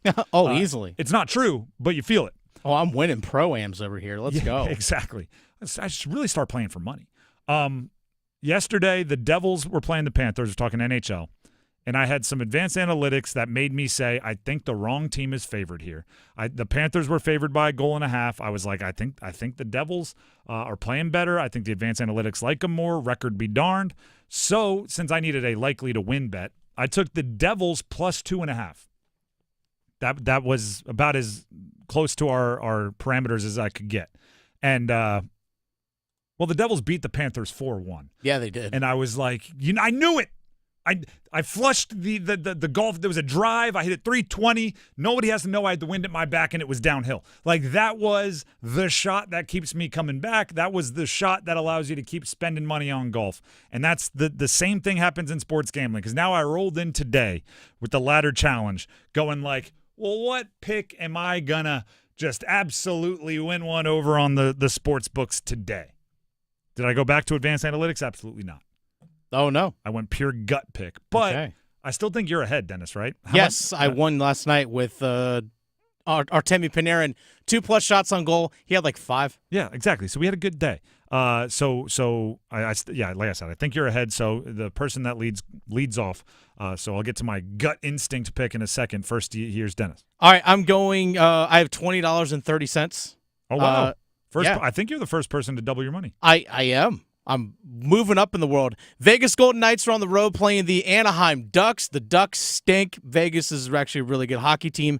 Jack Eichel puts a lot of shots on goal. In 15 games this season, he has 40 shots on goal. Pretty good. Averaging close to 3 per game. Give me Jack Eichel with 2+ shots at minus 650. He's only averaging 3, and you're that confident for 2? Yeah, because they're playing a terrible team. I'm feeling good about that. This is competition, by the way. That's why I'm trying to rattle him. As I said, I went pure analytics yesterday. Today, I'm going with pure sports gambler gut instincts. Donovan Mitchell of the Cavaliers to score, or actually to total 25+ points, rebounds, plus assists. All those 3 combined. Why? Because they're playing the Sixers, and the Sixers are my favorite team, and they are awful this year. Yeah, they stink. It is the second game of a back-to-back, which means you're not getting Paul George or Joel Embiid from the Sixers. Apparently, they're both nursing knee injuries and also probably tired. Part of this is an emotional hedge. The Sixers are not good right now. They are 2-8 on the year. So this way, when they lose, I at least get to go, well, Donovan Mitchell helped me win my ladder challenge bet. And partially also this. I guess if there is an analytic I'm using or some kind of stat, Donovan Mitchell is minus 1,100 to score 20+ points. Yet he is minus 700 to go over 25 points, rebounds, and assists. I don't see a world where he scores 20+ and doesn't get a handful of points, or assists and rebounds as well. So I'm using the old sports books, what they're telling me against them on points plus rebounds plus assists. It's almost like by default you're going to get 5. So if they're that confident that he's going to get 20+ points, I am easily that confident that he's going to get 5 more points plus rebounds plus assists. So part of it is I just want to be able to watch the Sixers and kind of feel okay when Donovan Mitchell has 19 in the first quarter. And part of it is I actually think it's a good bet. So that I have 14.25 to bet to win, 16.28 chasing Dennis here in the ladder challenge. We'll see if it holds up, and then we'll place our bets tomorrow again. That is the ladder challenge here on the drive. Now let's get to hit it and quit it here on the drive.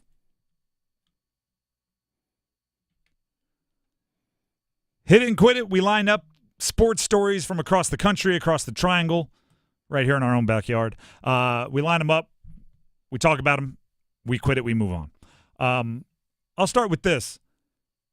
There was another Duke basketball player cramping last night. Wild. Duke is 2-1. They've won 2 of 3, but they're 3 for 3 and having a stud freshman cramping in every single game. Cooper Flagg cramped in their opener and their second game. Kamen Malawash was cramping last night. I got a few takes here.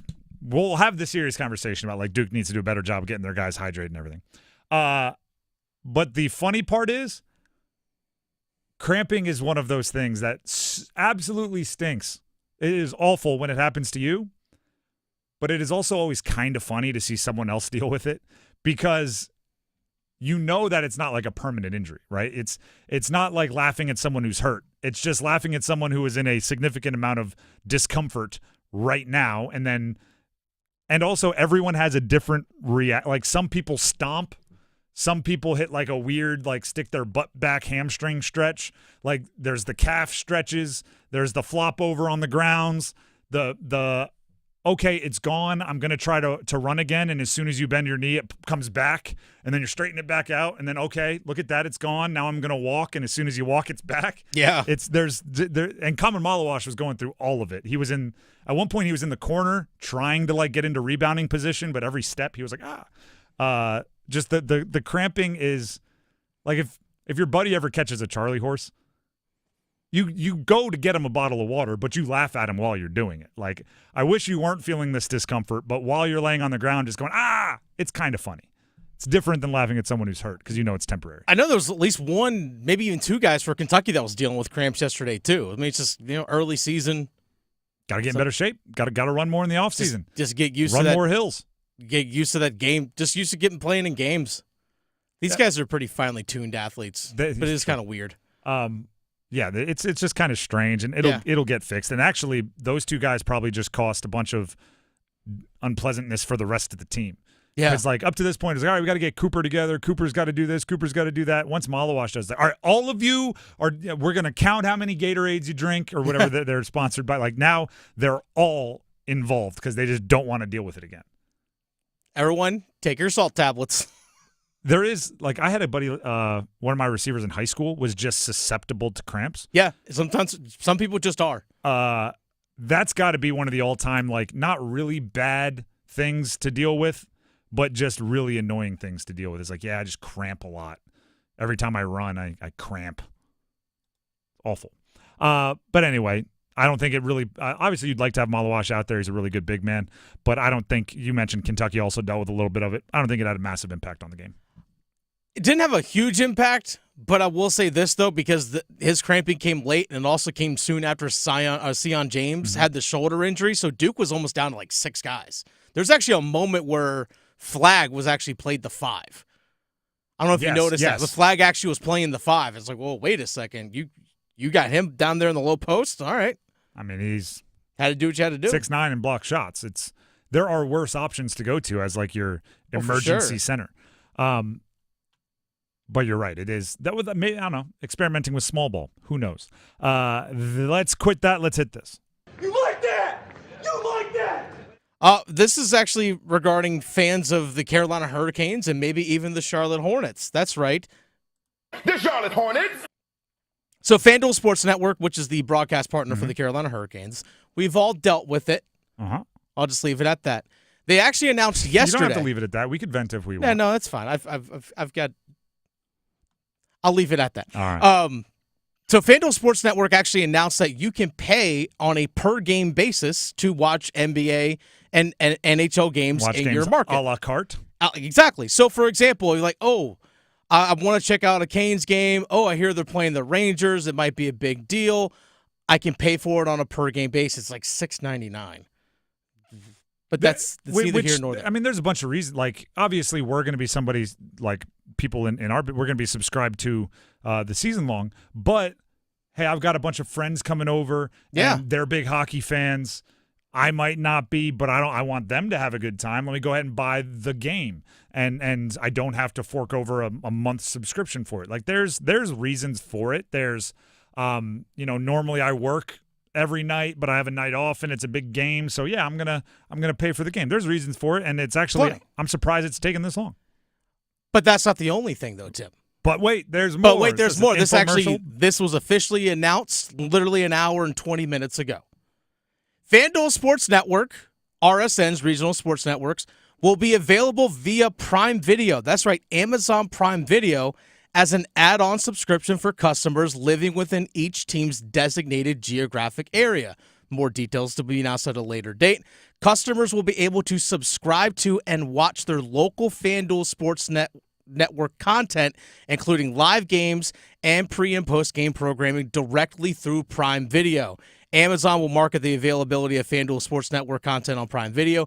Fans who watch local games through Prime Video will enjoy a seamless and customized viewing experience, blah, blah, blah, blah, blah. But again, For example, if you have trouble dealing with the FanDuel Sports Network app and, hey, this thing keeps crashing or whatever it might be, now I can just watch it through Prime Video. Okay, I have to pay a little extra, but I already have the app and I know that it works. That's a win for fans, in my opinion. Win for fans. You know what's a win for fans? And this is not directed towards any individual streaming service. It is directed towards every streaming service. It is a fantastic feeling when I have a Roku, where you go to that Roku screen and you can delete an app. Yeah. So, like right now, you got the FanDuel stuff. If you can condense, if I can, all right, now I can watch the games that I used to have 3 apps to watch games. Now, if I can get them all to 1, I'm in. You know what? I don't like rooting for businesses because I don't know enough about them.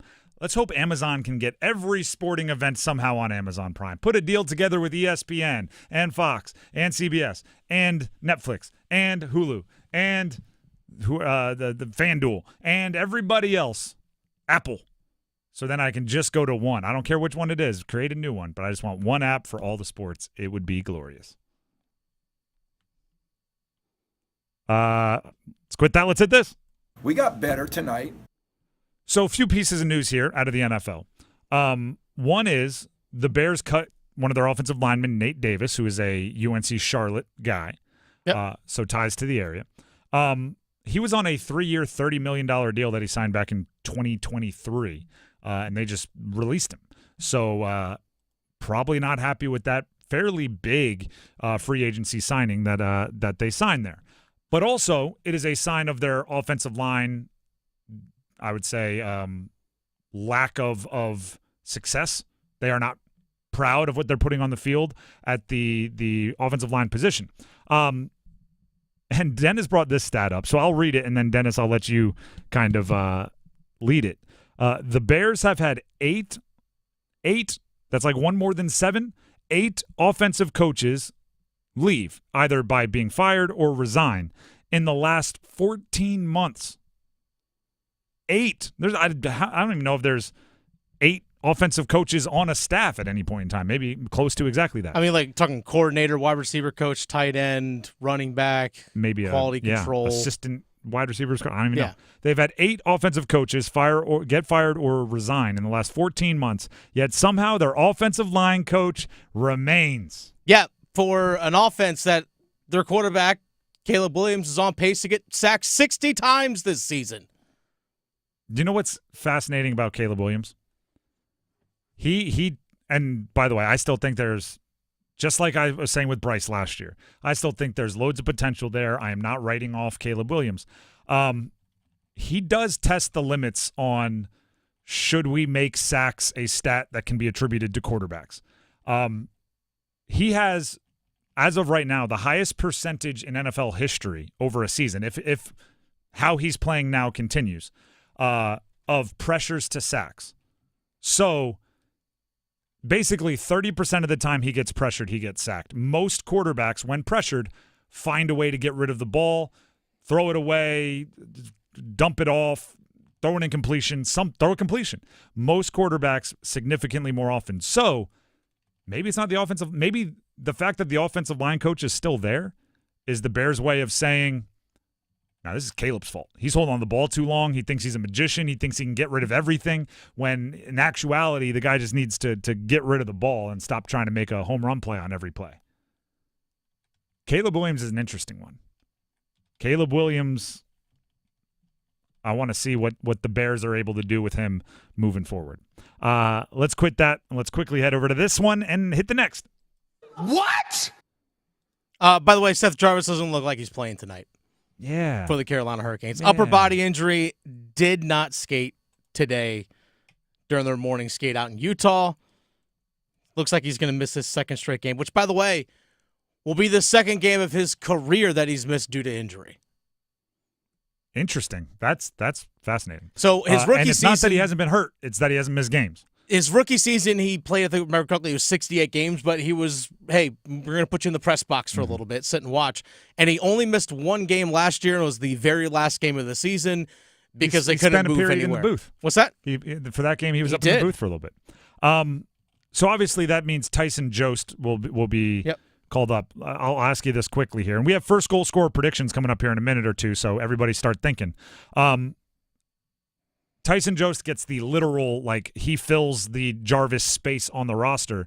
Who has the opportunity? Who gets the most opportunity when a player like Seth Jarvis leaves a vacancy of usage and obviously like shot production and availability? Who steps up into those shoes? Jackson Blake. Nice. That is a fantastic answer. So we saw it actually on Monday in quite literally Vegas. in power play is what you're going on the for. power Yep. play. Jackson Blake slid up into that first power play unit alongside, Aho and Gostisbehere and Natchez, as well as Svech. Yep. So he's literally moved from power play 2 to power play 1. Love that. I love Jackson Blake getting a ton of regular season opportunities to test the ceiling, right? I want him to get the Ferrari of his talent, whatever that is, out on the highway and see how fast it goes. And then you decide in the playoffs or the later, more important games how much you actually want to let him drive on the highway. But I love that answer. If Jackson Blake is the one getting the temporary opportunities that come with Seth Jarvis being out, I'm all in. And then Tyson Jost, like I said, is the one getting NHL minutes that wouldn't be if Jarvis were around. What body part is he scoring with today? That could be part of the prediction. Speaking of predictions, here on The Drive, every single weekday Canes game, assuming it starts after our show, we solicit first goal scorer predictions. What we need from you, 3 of you, is to call in right now, Heister Automotive Group Hotline, 919-860-5326, and give us who you think is going to score the first goal of the game for the Canes and in what period you think they will score it. You can call in right now. The lines are open, 919-860-5326. If you get it right, if you pick the player and the period, you get a gift card to the ultimate sim racing experience, Apex Racing Lab. Rev up your engines at Apex Racing Lab, the Triangle's largest sim racing destination. Experience the ultimate thrill with 20 cutting-edge simulators, expert instructors, and world-class virtual tracks. Located in Cary's McGregor Village in Greater Raleigh, visit Apex Racing Lab today and unleash your racing passion. Learn more at apexracinglab.com. Again, the way it works, you call in, give us the player, you give us the period, you get it right, you get the prize. As soon as we hear from our 3 contestants and the lines are filling up, we will give you also Dennis and my predictions, which it's been a while since we hit. We're due. I'm saying we're like Sebastian Aho, the goal scorer. We're due. We're due to get hot here. Jacob and Wilson, you are the first contestant here on the Heister Automotive Group Hotline. Why don't you go ahead and give us your prediction for who will score the first goal for the Canes and in what period? I'm going to try it again and go Marty Natchez in the first. Natchez in the first. Little chalky, little right down the middle. Do you want to give us any more details just for bragging rights? How's this goal gonna appear for Marty Natchez? I think we'll get it in on the power play. That's, again, very popular answer. Appreciate it. Go ahead and stay on the line. Dennis will get the info he needs from you. Miles in Chapel Hill. We have a Miles on the line. Miles, it's funny. My toddler's name is Miles, so now every time I say it, I think I should be like, drop it. Hey, eat your food. But I won't do that. Miles in Chapel Hill, who scores the first goal and in what period? How's it going? I was going to say Natchez, but I'll change it up. I'll go Aho in the first. Aho in the first. Another chalky. That's a very popular one. Just so you know, you could go Natchez in the second if you wanted to. The only thing, it's not like the player is used up. It's just the player plus the period. Yet both would have to line up. You're right, but I was hoping for the first, so I'm just going to go ahead and say Aho in the first. Far be it from me to talk you out of picking Sebastian Aho. Stay on the line. Dennis has some info he needs to grab from you, and that brings us to Barry and Selma. Barry, go ahead and make your prediction for first goal scorer and the period in which they will score. The Ghost in the first. The Ghost in the first. You sound like you have more details there. How's that goal gonna present itself? I'm not sure about that. I'm just hoping and praying All for right. a win, too. Hey, there you go. In a win. That's a detail that we all want to hear. Barry, go ahead and stay on the line. Dennis will grab the info he needs from you, and we'll all make sure if any of you hit that you get your prize. Dennis, before we start grabbing that info, go ahead and give us your prediction. William Carrier in the first. William Carrier. Why William Carrier today? Skating on the line again with Jordan Stahl and Jordan Martinook. Those three guys actually I think fit really well together. I think Carrier, it just tells me skating on that line in the first period that those guys are going to just be forechecking like crazy. And at about 6 minutes into the first period, Carrier is just going to have a rebound in front. And he's just going to bury it in the top shelf. William Carrier. William Carrier. That's a solid answer, and I didn't see it coming, which is always what I'm trying to do. Is not always, but a lot of times I go into these with an idea of what no one will suspect, and usually like the first caller picks it. So Dennis actually caught me by surprise there. Will Carrier, not a bad answer. I'm not trying to surprise everyone this time, but I am trying to will something into existence. I'm going with Andrei Svechnikov in the first. I think he is due for like a dominant 6-game streak. Marty Necas has been doing it. Roslovic has been doing it. Jordan Martinook has been doing it. They've gone on these hot streaks. I think it's Svetch's turn to catch fire, kind of go ahead and unleash the beast kind of deal. I think he's going to be very physical, couple hits early, and then once he establishes the physicality of his game, he will double back on the other side and maybe a very skilled goal, little stick handling for a second or two before finding top shelf. I'm looking for Svetch to have a highlight today. So Svetch in the first. As always, my observations from the predictions. Jacob went with Necas in the first, gave us power play as a detail. Miles went with Aho in the first. Barry went with Ghost in the first. That's Shane Gostisbehere. Dennis, you just heard Carrier in the first, and I went with Svetch in the first. Continues to show, and I've said this a few times, how confident everyone is in the Canes that, like, nobody is going second period. Yeah. I even said, like, you could. He was like, yeah, I really want Necas, but no way second period. They ain't scoring it. Going Aho. They ain't waiting that long to score. Necas will score in the second, but that'll be the 6th goal. What are you talking about? Yeah, when we go up 5-1. Yeah. By the way, Clint in our YouTube live chat said Slavin in the first period. Slavin. I would love that. Possibly deflection by Jost again. That's what he added. If you had Slavin on that goal as like a prediction, that's a bad beat. You just look at me like, yeah, you won, but you didn't. Sorry. That's Jost's goal. Nobody picked Jost to go back to back. Just saying. I play men's league hockey. Mm-hmm. I've actually had a goal go off of just my elbow one time. Yes. Just like literally like a shot from one of our defensemen just coming up high. I'm like, oh gosh, this is coming towards my throat. I just kind of like tuck the arms in and just hits off my elbow and just went right in the net. It's like, all right, I'll take it. Yeah, it's literally like, ow, oh, yes, oh, okay, yeah. I like that. Offense by accident. No, it's getting shots on goal. It's applying pressure. It's being at the right part of the ice, leading to a goal. That's how it all. See, I wasn't in front of the net by accident. No, exactly. You were there with the idea that deflections are worth something. It's because I'm not a great skater. So you know what? I'll go to a spot where I don't have to skate very much. Hey. Self-awareness. Yeah. Right? Know your limitations. The Drive with Tim Donnelly, 99.9 The Fan. Know your limitations, know your wants, know your needs, know exactly what you want, and then call Capital Financial Advisory Group to hook you up with a free, totally customized retirement plan. Tim Donnelly here for Capital Financial. Right now, get your very own, you just heard it, total customized retirement plan. Why? Because you're unique. Your family life is different than someone else's. The things you want to leave your children or don't want to leave your children, or maybe you don't have children. Maybe you want to leave it to charity. I can't tell you what you want.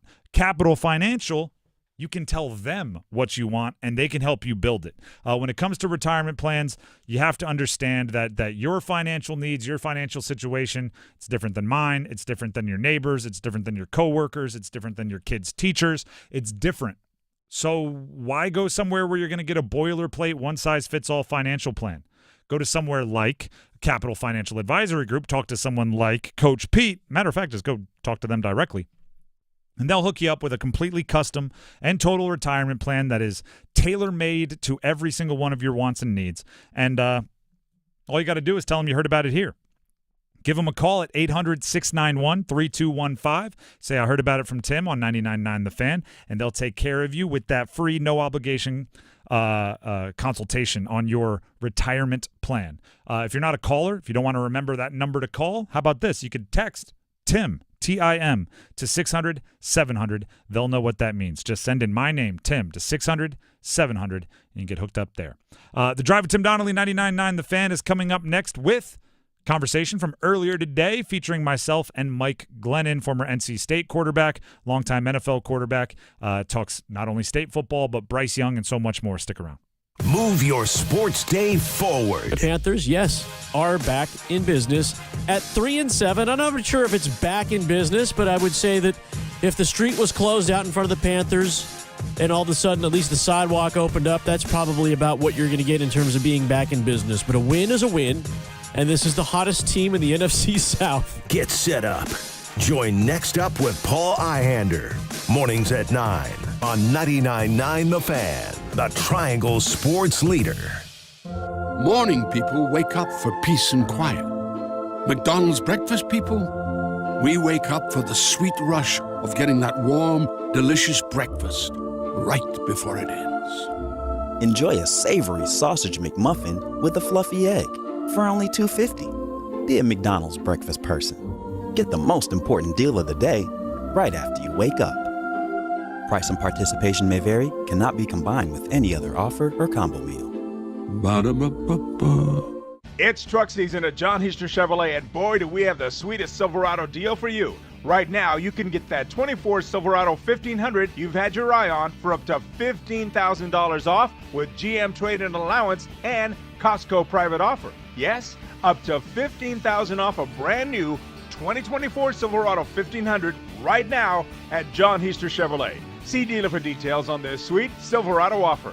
Get off your keister and get to John Heister Chevrolet in Fuquay Marina. Together, let's drive. Hey, John, why so glum? I just got let go. The company's downsizing. This is the third time in the last 2 years. I'm done with this. Have you thought about My Computer Career? I've heard they can train you for a career in IT in just a few months, including cybersecurity and the basics of AI. And you don't need prior training or experience. Now that's a recession-resistant career. Wow, thanks. I'll check them out. Go to mycomputercareer.edu and take the free career evaluation. mycomputercareer.edu. Financial aid is available for qualified students, including the GI Bill. Prescriptions require an online consultation with a healthcare provider who will determine if appropriate. Restrictions apply. See website for details and important safety information. Subscription required. Price varies based on product and subscription plan. Hi, I'm Dr. Peter Stahl, board-certified urologist and senior vice president of men's sexual health at HIMSS. I've helped many guys with ED in my 12 years of practice. But now you can get world-class care for ED 100% online by going to hims.com. So what are you waiting for? To start your free online visit and find ED treatment at up to 95% off brand name prices, go to hims.com/joy. It's Tim Donnelly for Window Nation. Experts say that heating costs are increasing up to 23% this winter. And if your windows aren't from Window Nation, your money is literally going out the window. They have some of the best insulated windows so your heat stays inside. And right now, get these amazing windows at 50% off. Plus, you could save even more money with 0% interest for 5 years. Hurry, sale ends November 30th. Schedule your fast in-home estimate right now at 866-90-NATION or visit windownation.com.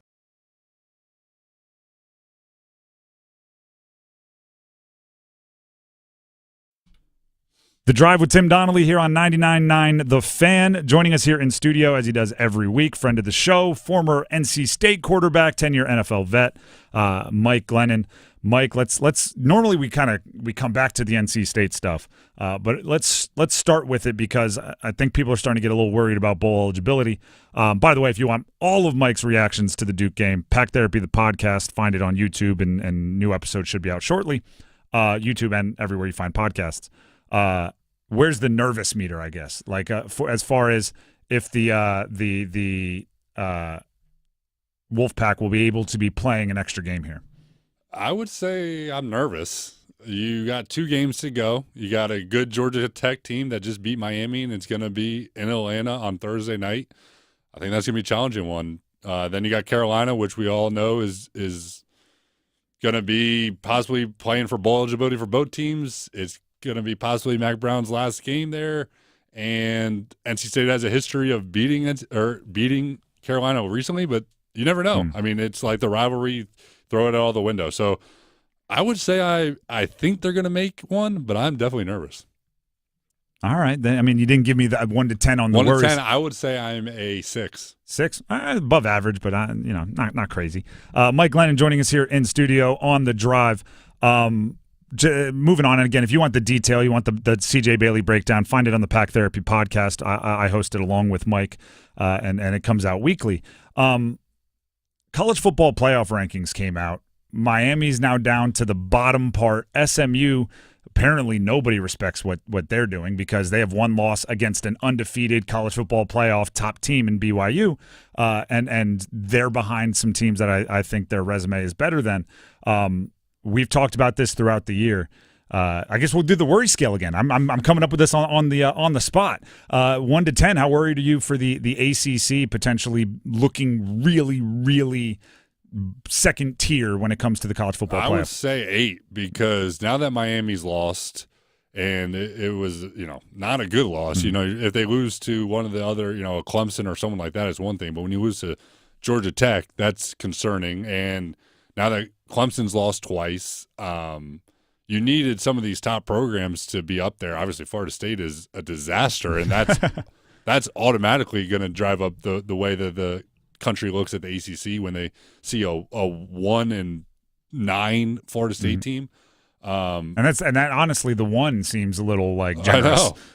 It's a 0-10 team that stole one. Right now, this is not a good year for the ACC, and debuting this college football playoff is not a good look when the teams that are supposed to be really good aren't, and that's Florida State and Clemson. I actually thought was looking good until they lost to Louisville. So hopefully SMU comes through. Hopefully Miami can show that they're worthy of it, and maybe Clemson can make their way back in as well. I've been dead set on you need to have more than one. You got to have more than one team in the college football playoff just for optics. I don't care if you're the last team in and you get smoked. You need 2 just in the field. I thought the easiest way to do that actually ended up or would have been Miami being undefeated into the ACC championship game and then losing, because then someone else would get the automatic bid and Miami would be at that point second or third in the country and would fall to where they are now at 9. Now I'm not sure they get anyone that's not the auto bid into the college football playoff. I agree, and probably will come down to who are the 2 teams that play in the ACC championship and how do they look against each other. If it's SMU and Miami and it's a shootout 45-42, it's like, okay, these are 2 good teams. They deserve to both get in. But if Miami blows SMU out and Miami loses another one before, there's still some time for this to shake out. But it's a legitimate worry that we only get one. Let's transition here with Mike Glennon from Mike Glennon, the NC State legend, to the 10-year veteran in the NFL. Bryce Young stole a win. I don't know which 126 passing yards, but it was against the Giants. Giants helped out a little bit. Panthers are now on a 2-game winning streak heading into a bye. Should Panther fans, and I say this like I'm thinking of this cold-blooded, you're a GM thinking about the future of the franchise, not as a fan who just wants to be able to walk into the office with their head held high. They went from 4th overall pick to 9th overall pick this week. Should they even be excited about that win over the Giants? Because the Giants stay up the top and they keep that high pick. No. The best thing for this team is to lose and be able to best case for Panthers is to end up with the first pick and someone fall in love with one of these quarterbacks and trade up to go get him, because the Panthers are still a year plus away. This isn't 25 isn't going to be the year. I don't know if 26 will be they'll be truly competitive, but I think you're playing for 2026 and beyond at this point. So yeah, it feels good to get a win and start off having your cup of coffee and watching the game overseas and to, kick off the Sunday. But in reality, no, it is not a good thing for Panthers to go to the 9th seed. Which brings us back to this never-ending debate of chicken or the egg, right? Bryce Young, is he the future? Is he not? Is it his fault? Was it the way the team developed him? This is just comical to me, and I think it's actually a place where Panther fans can share in the misery. Caleb Williams is struggling up there in Chicago, ironically part of the Bryce Young trade, the pick that became Caleb Williams. They just fired their offensive coordinator, Shane Waldron, and turned over play calling to Thomas Brown. Last year, when Bryce Young and Frank Reich were struggling as an offensive mind center, Frank Reich turned over play calling to Thomas Brown. It's the same guy getting the midseason play calling call from the bullpen to try to save a rookie year for a number 1 overall pick. I guess that to me is confusing by the Bears because it's like you just saw him, and it didn't get better, by the way, with Bryce last year. But what are the things that a play caller can do to just help these guys out? Because Bryce, the last 2 games, has not been asked to do a ton, but they've won the game, and it feels like his swag is returning. Caleb Williams is being asked to do a ton, and it feels like his swag is going down each and every week. I think I've been a part of a couple of midseason coordinator changes, and what I notice is typically a fresh set of eyes can help, but over time it somewhat reverts back. They can only do so much. It's always going to be about players over plays. Now, do the plays matter? Absolutely. Does the play caller, his scheme and when he calls a certain play versus a certain look, the plays that he installs during the week when he watches film, does that matter? Absolutely. But I don't know if the Bears all of a sudden are going to turn on a switch and all of a sudden Caleb Williams is going to become good. He's got a problem where he isn't seeing the field well. He's taking way too many sacks. He's not throwing the ball away. And a coordinator change isn't going to just immediately fix all that and erase all the problems. Now, will he maybe call some new plays that Caleb likes and they look better? Yeah, I think that can happen. But it's going to take more in Chicago than just a coordinator change. And clearly it didn't help last year in Carolina. So this year, right now, Panthers are on a bye off a 2-game win streak. That bye giving them a chance to self-assess, self-scout, see what's working, what's not. I'll push it past their game after the bye because they're playing the Chiefs, and that's just really their defense is playing at a level that's probably not fair to judge. But in what ways would an offense that's finding their identity look to improve the most when you have that extra week in the middle of the year?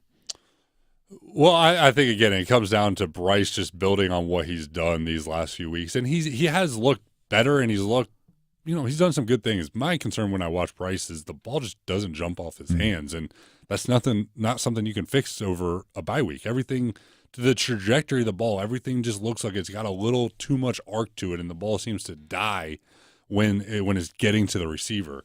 Can you work on that? I mean, yeah, you do tricep exercises maybe it's a fortunate thing.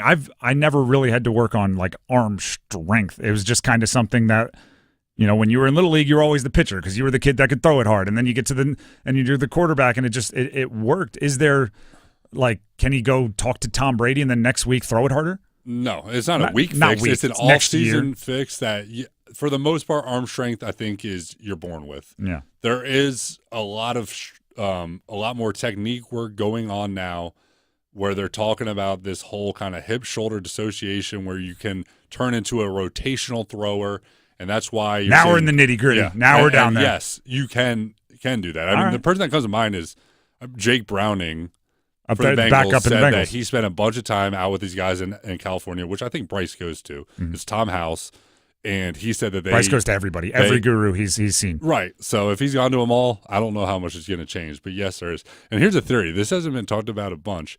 Kickers are now making more 50-yard field goals, it feels like, than ever.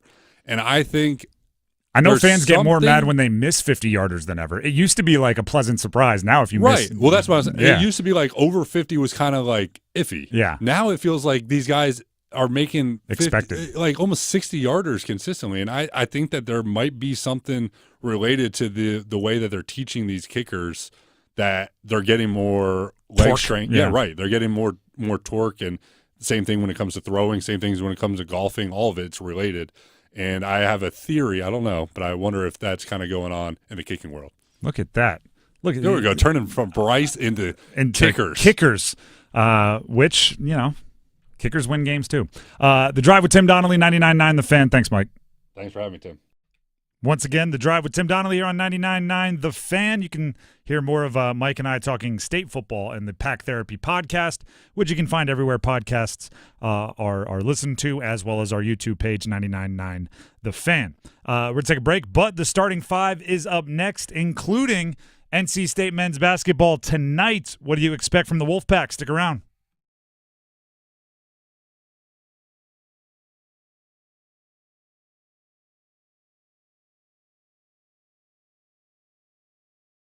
Get crazy, Canes fans. It's hockey night in Carolina. Game over! Sebastian Aho wins it in overtime! Storm Watch with Adam Gold at 8:30. Here come the Hats! A natural hat trick for Marty Natchez. 3-0 Carolina! On your exclusive home for the Carolina Hurricanes.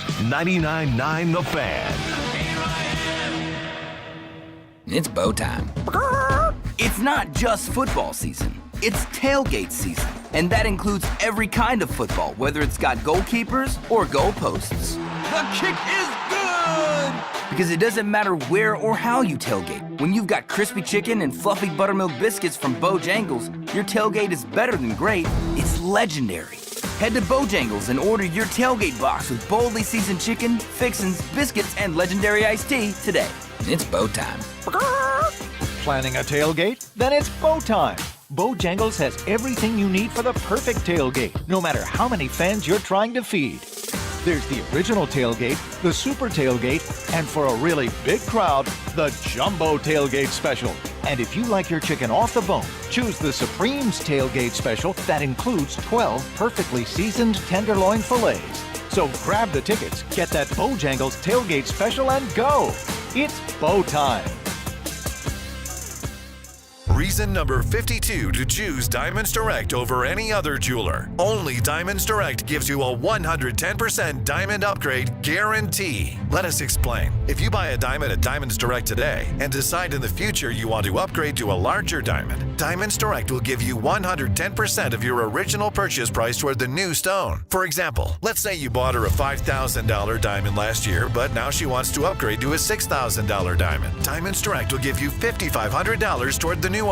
That's 10% more than you paid the first time. Guaranteed appreciation. Whether that first diamond was $3,000 or $30,000, you get 10% more. Who else does this? And unlike other stores who claim to offer diamond upgrades, at Diamonds Direct, there's no fine print and no minimum purchase requirement. It's 10% more, period. Come and discover real value and buy with confidence. Official jeweler of the Carolina Hurricanes and proud sponsor of NC State Athletics, and proud to call the Triangle home.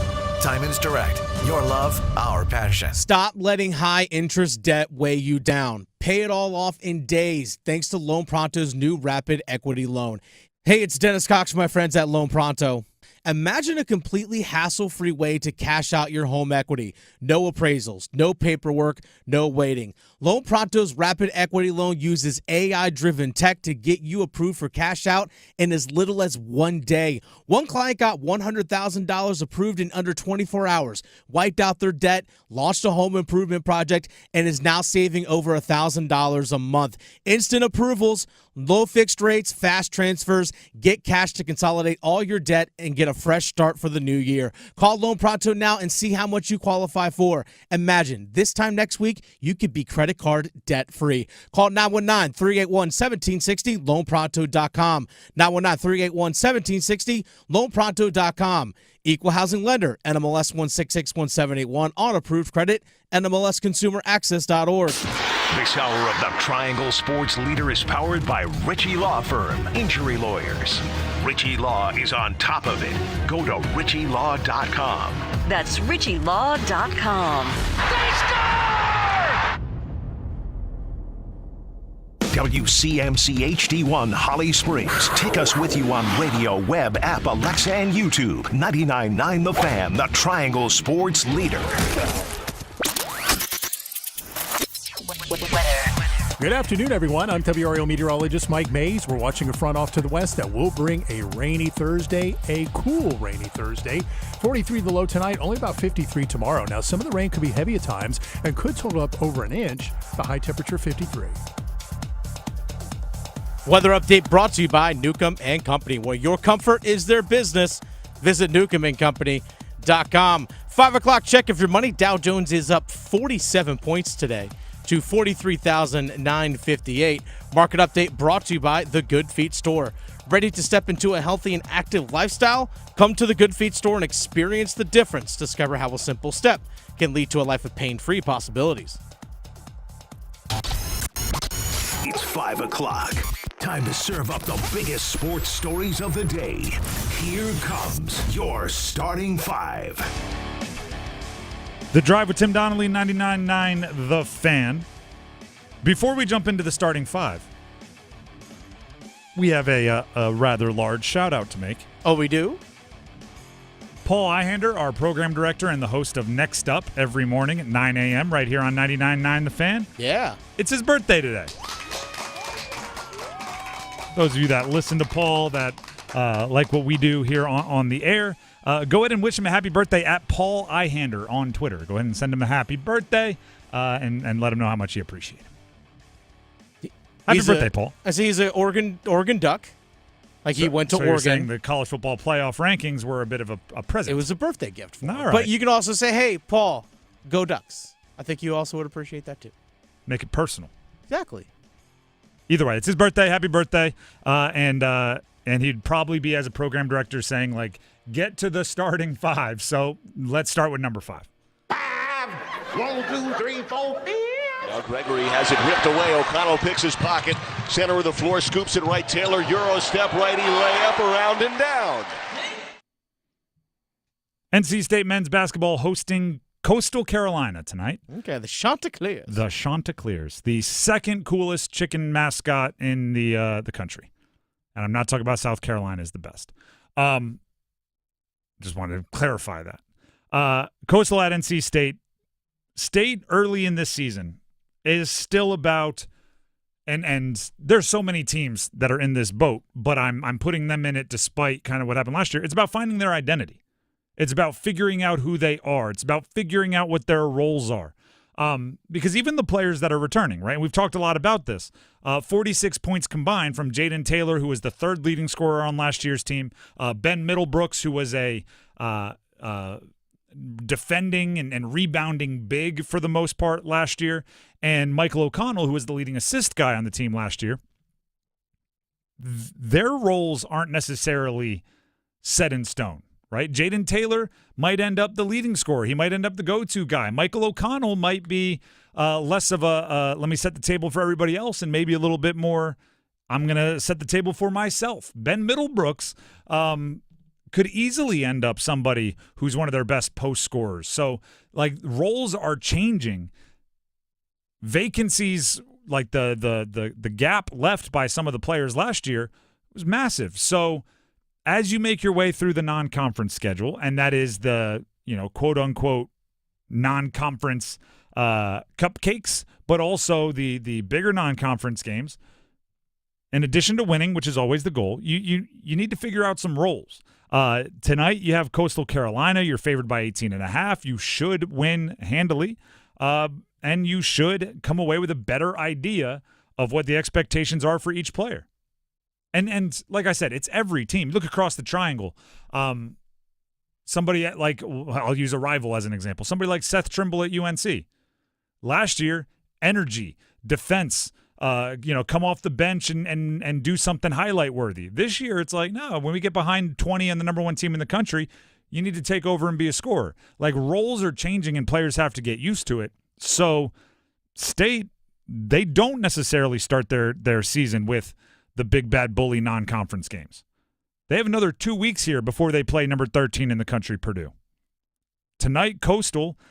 Monday, Colgate. That Friday, William and Mary. You should have a pretty good idea, not a finished product, but a pretty good idea of what and who you are by the time you hit that Purdue game November 28th. Just more reps playing together. More reps playing together, and also more reps.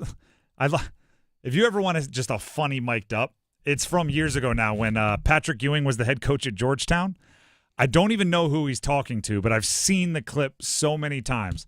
They're in a timeout, and he's looking at a player who's off screen. So it's like he's looking like just to the left of the camera, and he just looks at him and goes, "One-legged fadeaway?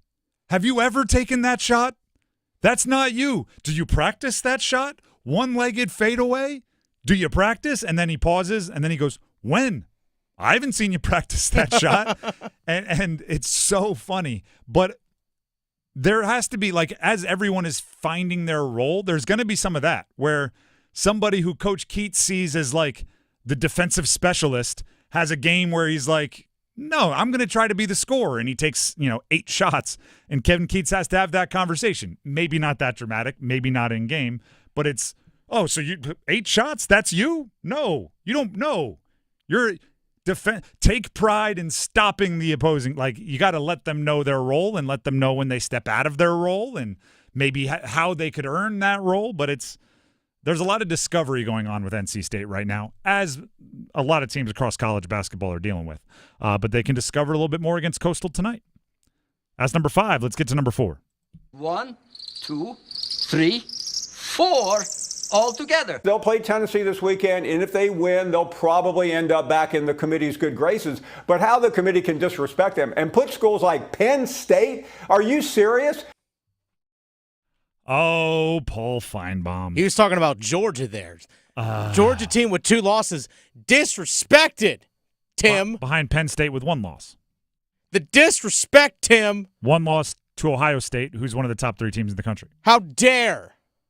How dare. You know what I think is going to be interesting? So Georgia's playing Tennessee this week, and you just heard Paul Feinbaum talk about it.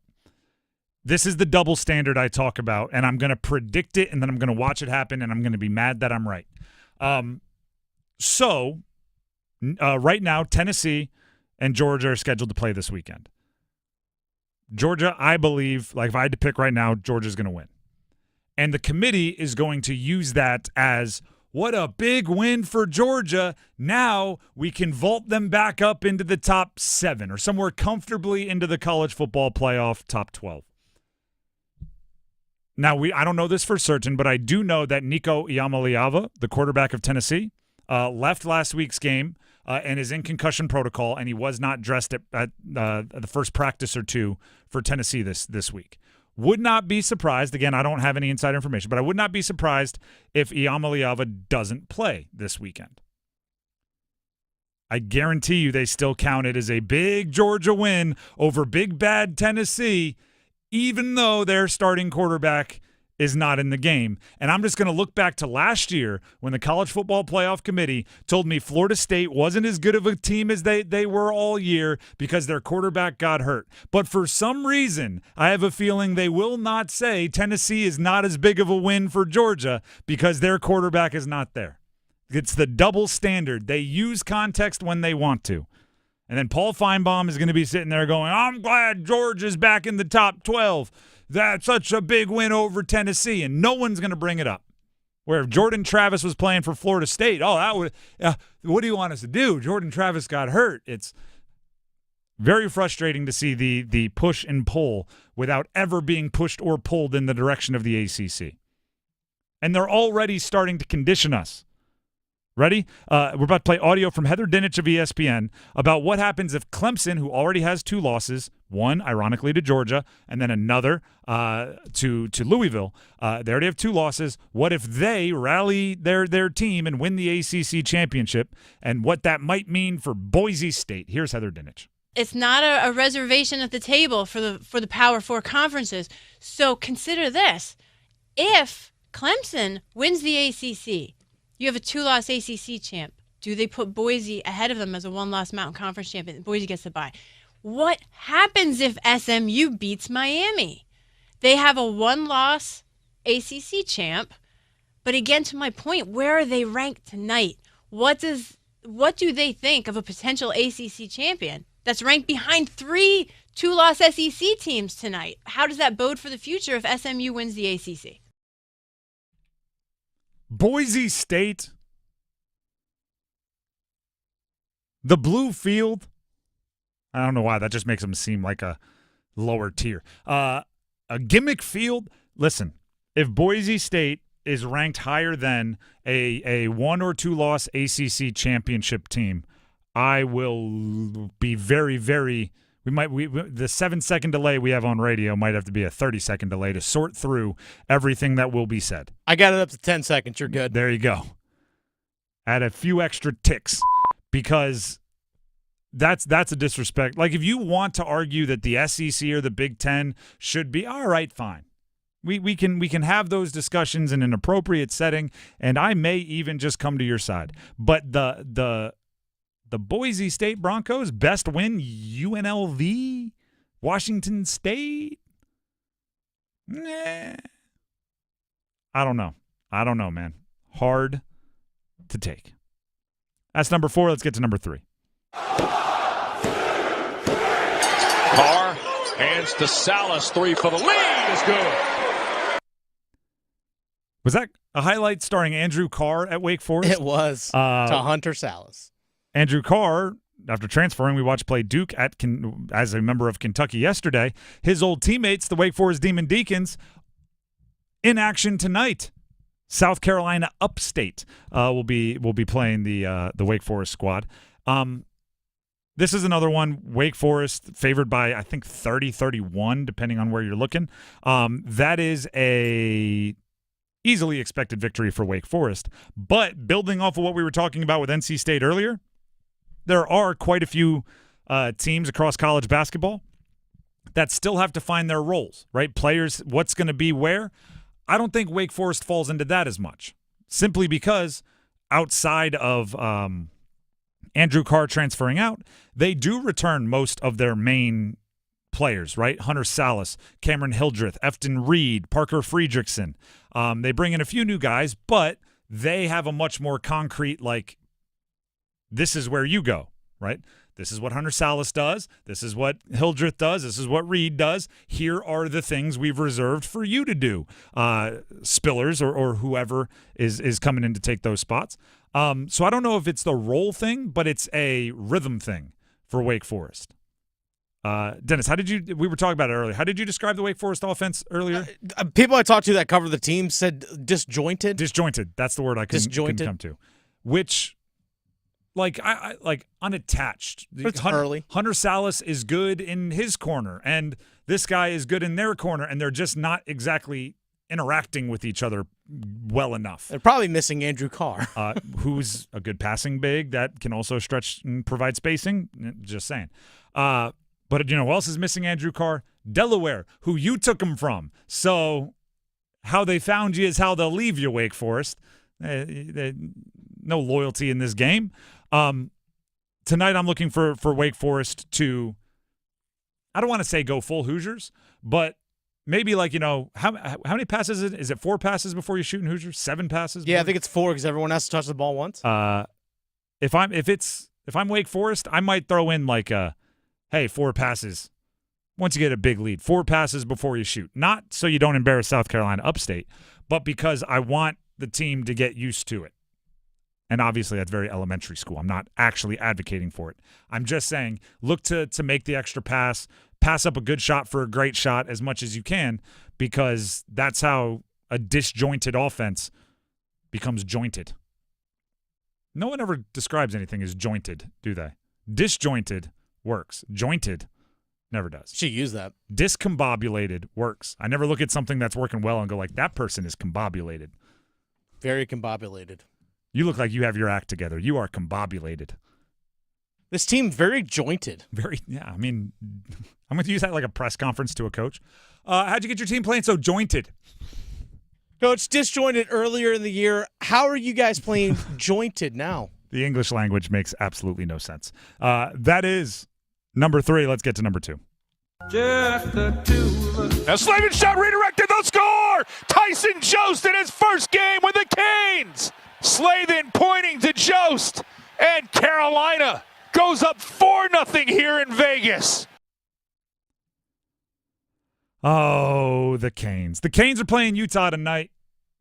What time is puck drop on that one? Puck drop is just after 9 o'clock, so 8:30 Storm Watch right here on The Fan with Adam Gold. And then they're back home for a little bit, so we will stop having these gosh darn late hockey nights. Back home for 2 games. Back home for 2 games. Canes play tonight. It's in Utah. It's their first time going through Utah for their the new NHL franchise that just relocated to Utah. I'm going to focus in on something we talked about earlier, but we didn't talk about enough. And shout out to Jason on Twitter. We did our first goal scorer predictions earlier. Jason reached out on Twitter and said Jackson Blake in the first. Okay. Earlier today, by the way, for those of you that haven't heard, I would be very surprised if you saw Seth Jarvis on the ice today. At morning skate, he was not participating, so likely to get another Tyson Jost sighting in the lineup. But I asked Dennis earlier today, Tyson Jost, he gets put into the active lineup. So he is like the body that is replacing Seth Jarvis on the active roster. But my question was the opportunities, the usage, the featured place in the Canes. Who's most likely to fill Seth Jarvis's shoes that way, or his skates that way? And the answer was Jackson Blake. And I know this is radio for many of you, unless you're listening on our YouTube live stream, in which case I'll wave. You could have seen the joy on my face.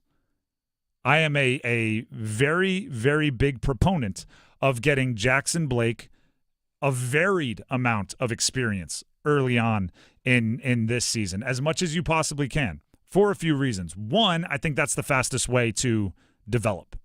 I think as long as Seth Jarvis is out and he's listed as day-to-day, if Jackson Blake is running with that first power play, get him out there, get him, again, we don't know how long Seth Jarvis is going to be out. Is it 2 games? Is it 7 games? Is it more? Who knows? But as long as it's a temporary deal, let Jackson Blake go up there, be in the first power play, then bring him back, put him on the second power play, and let him evaluate. Okay, my head was spinning when I was up there with Aho and Svech and Gostisbehere and Natchez. Now I can take a breath here and see what I did, see what I didn't do, see what I should have done, see what I will do if I get that chance again, which is big for a bunch of reasons. 1, just makes him more comfortable. 2, if there is an injury in more high-leverage games, boom, he's been there. Then he's not wide-eyed and bushy-tailed. He's going up there with a plan and a idea of how he can execute better. And 3, he's a good player. You can tell he has a nose for being where he should be. High hockey IQ guy. I want to see him get confident.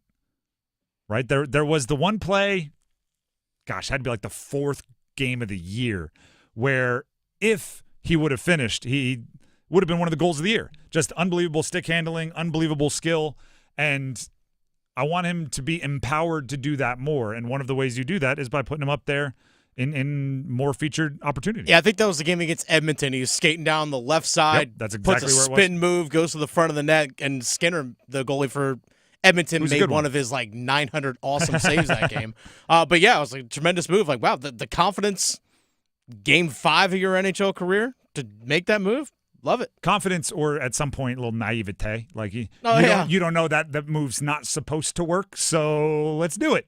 It darn near did. Yeah, and I'm very excited by the fact, if there is a silver lining, you never want Seth Jarvis to miss time, and you hope it's not a long time. But if there is a silver lining, it's that Jackson Blake, a rookie who has just consistently earned more trust from Rod Brindamore and his teammates since he's been up with the big league club, has the opportunity to grow that role, build that trust even further.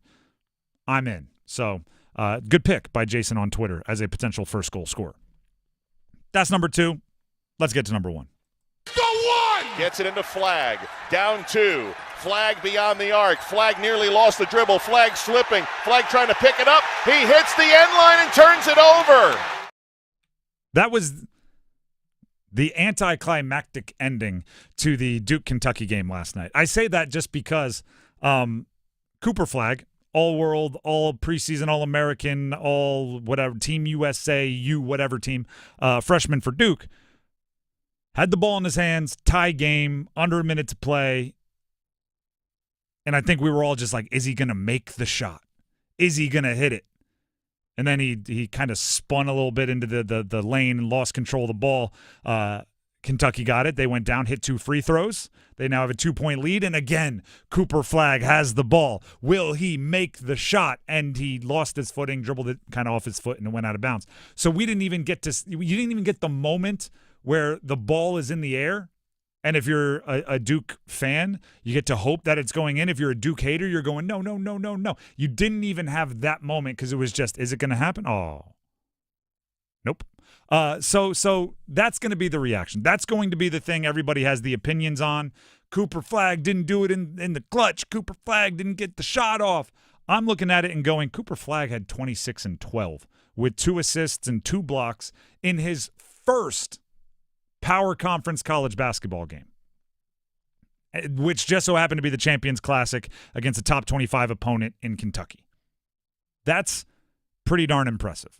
And everything else, the loss, the turnovers at the end, the lack of three-point shooting, at points in time I thought Duke was kind of pounding their head against the wall with the three-point shooting. Like it was, hey, you don't have it going from 3 in the second half. Yeah. Pump fake and drive for me one time. Hey, we're 5 seconds into this possession. Chuck it up. Yeah. Like corner 3. Like all of that can be learned. And I'm sure John Shire is, the amount freshmen will grow early in the year is insane. I'm sure he's doing his best to capitalize on all of those opportunities. But for the most part, Kentucky's a team made up of juniors and seniors. And when it came down to crunch time, they executed better. They were more experienced. They were more comfortable. And they made less kind of boneheaded mistakes over the last 6 minutes. Color me shocked that a team that depends on freshmen made some freshman mistakes. Like that's what it is. I said this earlier, but I think it's a good way to put it. Even all-world, all-American, all-star freshmen are still freshmen, right? And they're going to grow the most. They're going to develop the most out of anyone on a senior. Usually by the time you show up your senior year for preseason, I mean, you might add a few new tricks, but for the most part, you are what you are at that point. A freshman, the guy that you see in preseason and the guy that you see, heading into March Madness, very rarely the same guy. And sometimes, I know it's not basketball, but sometimes it's quite literally. And I don't even know if they can still do this, but when I was in college, we used to take, you'd like get down in your compression shorts and you would take a picture where you're just like up against a white wall and they'd take a full body shot. Imagine the embarrassing picture of Tom Brady from the Combine where he's in those blue boxer shorts and he looks out of shape. We would do that. And then at the end of the year, we'd do it again. And at the beginning of the next year, you do it again, and the strength and conditioning staff would save it, and they'd track your body progress. And so often, beginning of freshman year to end of freshman year, it's like, who's the new guy? Like, where did all those muscles come from? Where did all of that development come from? Are you taller? And then you look at like your senior year, beginning and end, and you're like, nope, kind of the exact same. You'd already figured out, how much weight, how much strength works for you, and you were just maintaining. So Kentucky showed up, juniors and seniors, the same guys they were at the end of last year as sophomores and juniors. Duke showed up, a bunch of guys that were taking, dates to prom like 6 months ago, and they didn't execute well down the stretch. I'm not absolving them of those mistakes. I'm just saying I think they're going to have plenty of time to fix it before the games will, send you home if you lose. Both UNC and Duke lost their first premier game against a top 25 opponent. UNC at Kansas by 3. Duke in Atlanta against Kentucky by 2.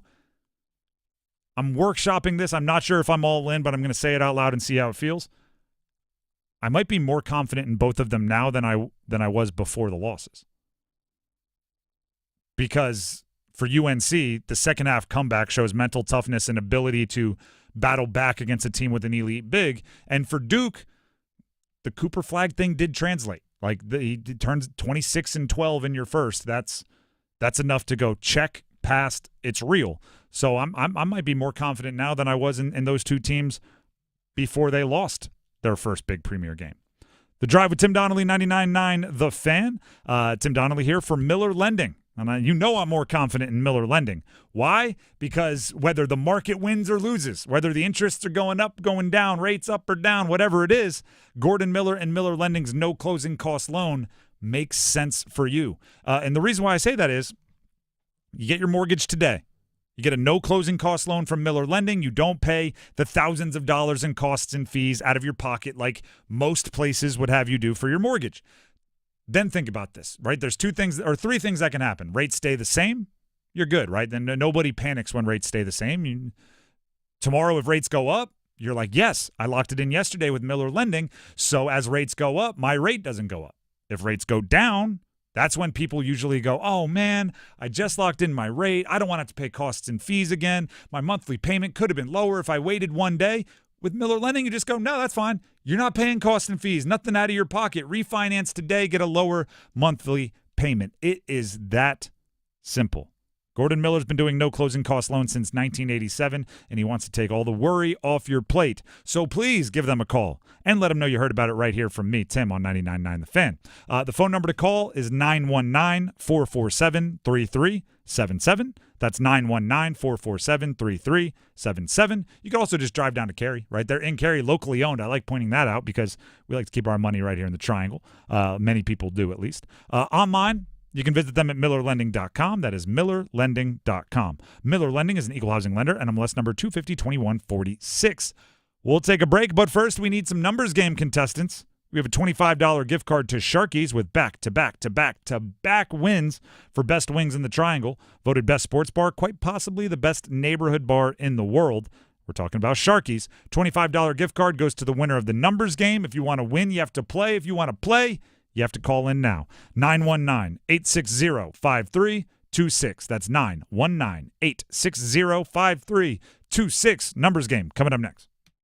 Evan, Canty, and Michelle are unsportsmanlike. I don't think we're being fair to the Eagles. Other teams around the league have lost games that they're not supposed to lose. I have a tough time not giving a team credit that was dealing with all of the Sirianni turmoil. The fact that even a week ago we thought, oh, could he be gone if they lost the Jaguars? I'm just going to give them a little bit more credit than you guys are. Mornings from 6 to 9 on 99.9 The Fan, the Triangle Sports Leader. Hello, I'm John Heister for the Heister Automotive Group. And we're constantly looking for ways to serve you better. One of the ways we do that is with something we call a Go-See. And that's where you select a vehicle from our inventory, and we have thousands, and we get one of our product specialists to bring that vehicle to you at your convenience. How do we do that? Well, it's simple.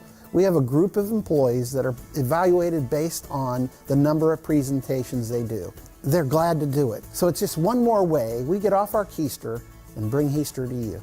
Breaking news, and this one is almost unbelievable. Yeah, it's all about new customers at Bet365 because they get $150 in bonus bets when they bet $5. And even better, bonus bets can be used on the spread, totals, and player props. There you have it. Bet $5 to get $150 in bonus bets. And see why. It's never ordinary at Bet365. Gambling problem? Call 1-877-718-5543 or visit morethanagame.nc.gov. 21 plus only.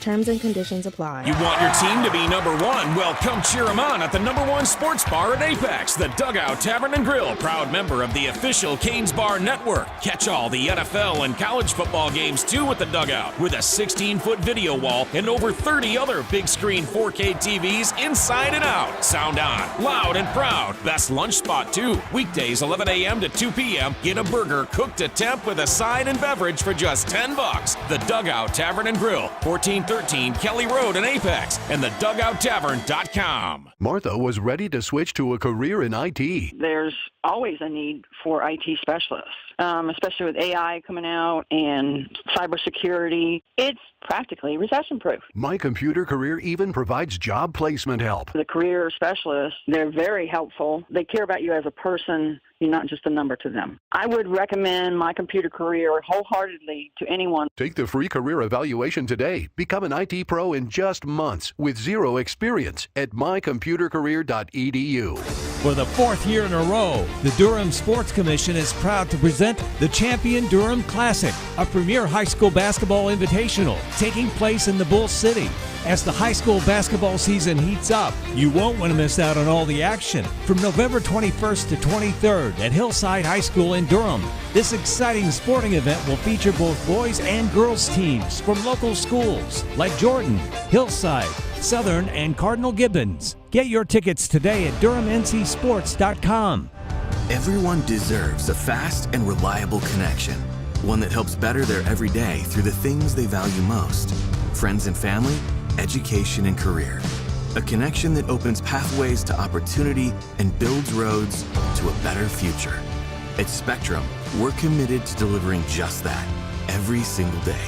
Because with the right connection, anything is possible. That's life unlimited. That's Spectrum.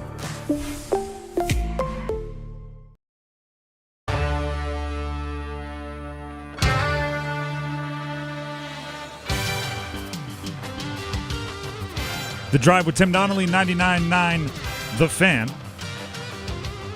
It is time to play the numbers game. Today's prize is a $25 gift card to Sharky's, and the contestants are Leo in Chapel Hill and Clay in Willow Spring. As always, we have to ask a question to see who goes first. We pick our favorite answer. We go from there. We'll start with Leo in Chapel Hill. Leo, are you there? I'm here. Are you there, Leo? Yes, I'm here. Okay, cool. The question is, today is Paul Ihander, our program director and the host of Next Up every morning right here, 9 o'clock on 99.9 The Fan. So in honor of it being his birthday, give us someone in sports. If you just came home one day and there was an invitation to a birthday party for someone in sports in your mailbox, it could be anybody you want. Whose birthday party do you want to be invited to? Could be a player, coach, media member, somebody sports-related kind of. You got to go with the GOAT, Michael Jordan. I bet you he does have pretty good birthday parties. Can you imagine the goodie bag? Could you imagine how much money you'd lose? That's also true. You better show up. All we're doing is gambling and as much as you want. Leo from Chapel Hill. I should have saw that coming. Leo, stay on the line. We'll see if your answer gets chosen. Dennis is our judge.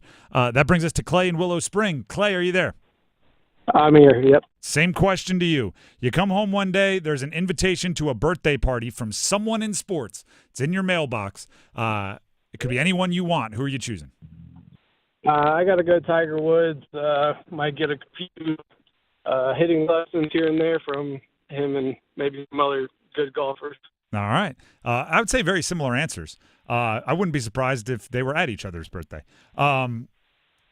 Dennis, who picks the who answered correctly or most correctly in your mind? I think I'm going to go Leo on this one. One, more local. But true. Second of all, I feel like there would be some antics at a Michael Jordan birthday party. Like I said, be prepared to lose some money. Because if you beat Michael Jordan at something on his birthday, he's like, no, double or nothing. Actually, you know what? Triple or nothing. That's the old Tiger Woods thing. When Tiger Woods was doing the match with Phil Mickelson, they said, "Are you guys going to gamble?" And Phil was like, "Yeah." And they said, "Tiger, how much are you going to gamble?" And his answer was, "Whatever makes him uncomfortable," which is such a baller line because it's like literally what makes him uncomfortable financially doesn't make me uncomfortable. So that's how much we're going to play for. I feel like Michael Jordan would hit everybody with that. Especially Mickelson and his gambling history. Yeah. And also, Tiger's golf history is pretty good. So we'll go. It was Leo. Leo was the winner. Leo, you get to go first. Don't worry, though, Clay. You'll have your chance. Leo, are you ready to pick a category? I'm ready. All right. The categories are NFL presidential players. Don't worry, not getting political. It is just players whose last name is shared with a U.S. president throughout history. NFL players born in D.C., NBA players, all who played for the Wizards in the last 20 years, or NHL players, Hurricanes only. Let's go with Wizards. Okay. All right. We have Wizards of the last 20 years on the NBA. I'll give you the team and the player. Give me the jersey number as quickly as you can. 30 seconds on the clock. I will say the team name in this category, even though we know it's the Wizards, to keep it fair with the opposing contestant and if they choose a different category. Any questions before we get started? No. All right. Your time will start when you hear the horn.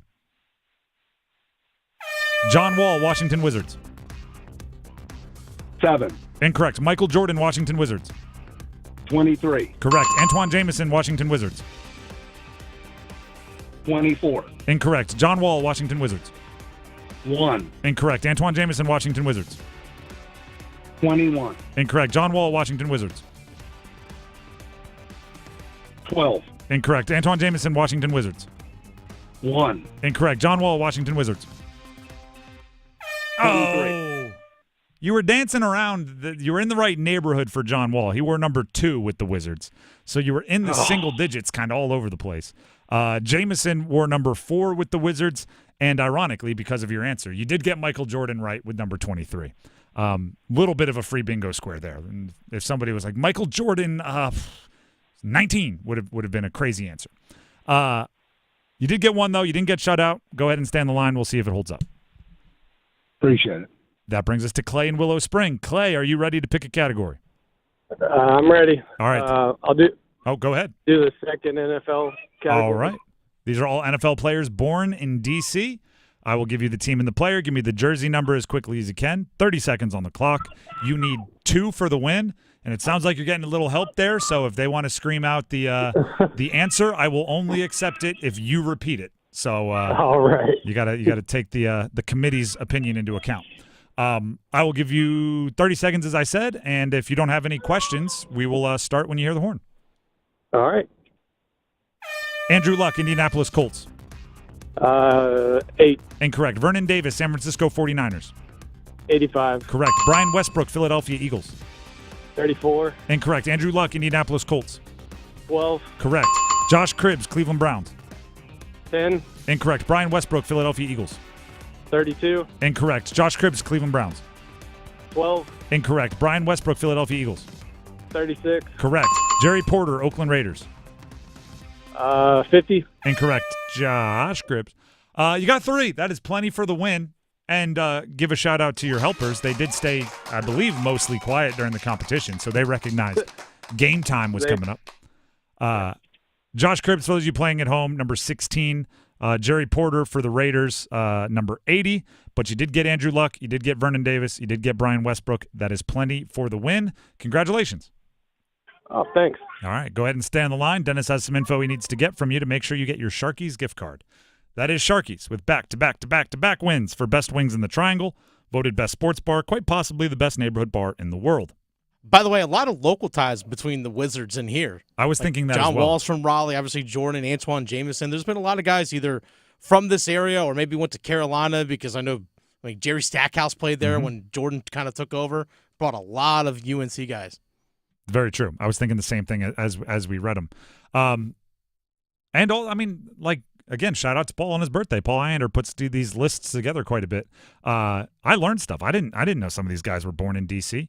I thought Andrew Luck was a Texas guy, but I guess he was in D.C. at some point in time when he was born. Learn something new every day. By the way, every single day, right about this time, same time, we do the numbers game. So if you didn't get on today, you want to, you heard it, you want to play, you think, oh, that's easy, I always get them right. We encourage you to call in. We'll have the Sharky's gift card again tomorrow going to the winner. But I do warn you, it's harder when the lights are on, right? It's harder when the mic is live. And I'll second that even like myself. Some of the times I read it and I'm like, how do you not get Andrew Luck the first go? And then somebody will just say a name and a team and I'll be like, oh no, I know it. And it's the same thing. Who's that guy? The guy from that thing. Oh, Andrew Luck. He went to Stanford. They're like, you're just saying things that are not his number. That doesn't help anybody. He's from Texas. The offensive coordinator at Penn was his high school coach. They're like, that doesn't impact His dad was the AD at WVU. Yeah. Once again, all you got to do is say 12. Yeah, exactly. So I'm just saying, if you listen every day and you think it's so easy, I always get them right every time I'm in the car, I really do encourage you to call in. It kind of is until you actually try it, I don't know if the critiquing is fair. The Drive with Tim Donnelly, 99.9 The Fan. Before we move on, here's Dennis Cox. Hey, Dennis Cox here for my friends over at Loan Pronto. Listen, stop letting high-interest debt weigh you down. Pay it all off in days thanks to Loan Pronto's new Rapid Equity Loan. Listen up here, homeowners. Imagine a completely hassle-free way to get cash out of your home equity. No appraisals, no paperwork, no waiting. Loan Pronto's all-new Rapid Equity Loan uses AI-driven technology to get you approved for cash out in as little as 1 day. One client got $100,000 approved in under 24 hours, wiped out their debt, launched a home improvement project, and is now saving over $1,000 a month. Instant approvals, low fixed rates, fast transfers, get cash to consolidate all your debt and get a fresh start for the new year. Call Loan Pronto now and see how much you qualify for. Imagine, think about this. This time next week, you could be credit card debt-free. Don't wait. Get your cash fast. Call 919-381-1760, loanpronto.com, 919-381-1760, loanpronto.com. Equal housing lender, NMLS 1661781, on approved credit, NMLSconsumeraccess.org. The Drive with Tim Donnelly, 99.9 The Fan. I know this is controversial, but if you count Russell Wilson as a former NC State college product, then all three teams from the Triangle had a quarterback starting in the NFL over the weekend. Drake May, Russell Wilson, Daniel Jones, to varying results. We break down the trifecta of quarterbacks, the triangle of quarterbacks, if you will, coming up next. We're kicking it this fall with college football.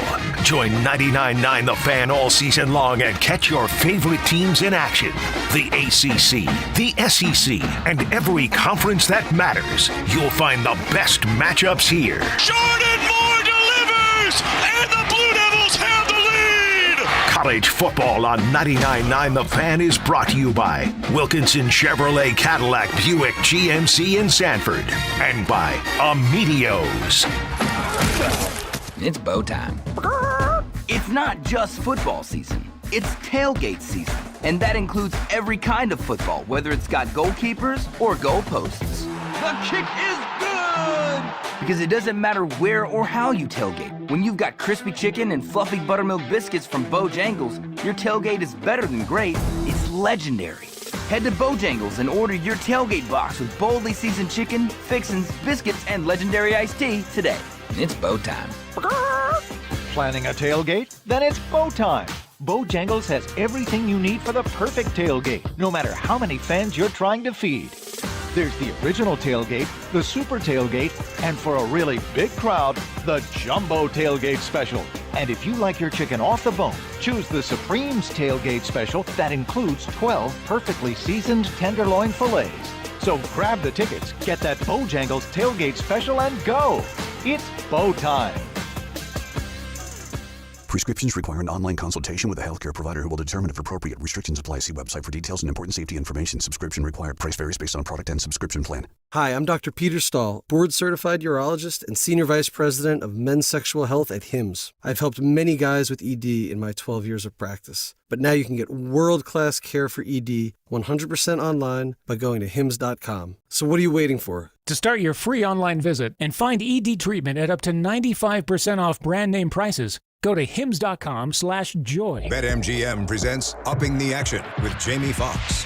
It's basketball season, baby. When you're playing with BetMGM, you don't need to be 7 feet tall with a 7-foot wingspan to get into the action. Oh, you're betting with the big boys now. I'm talking over points, under assist, and exact rebounds all day.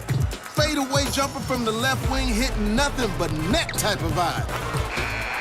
This basketball season, download the BetMGM app. And get up to $1,500 back in bonus bets if your first bet doesn't win. BetMGM and GameSense remind you to play responsibly. See BetMGM.com for terms. 21 plus only. U.S. promotional offers not available in Nevada, New York, Ontario, or Puerto Rico. Gambling problem? Call 1-800-GAMBLER. Available in the U.S. for New York. Call 877-8-HOPE-NY or text HOPE-NY 467-369. Arizona, call 1-800-NEXT-STEP. Massachusetts, 1-800-327-5050. Iowa, 1-800-BETS-OFF. Puerto Rico, call 1-800-981-0023. West Virginia, visit www.1800gambler.net. First bet offer for new customers only. Subject to eligibility requirements. Rewards are non-withdrawable bonus bets that expire in 7 days. In partnership with Kansas Crossing Casino and Hotel. Lowe's knows that to win the job, pros need the best prices.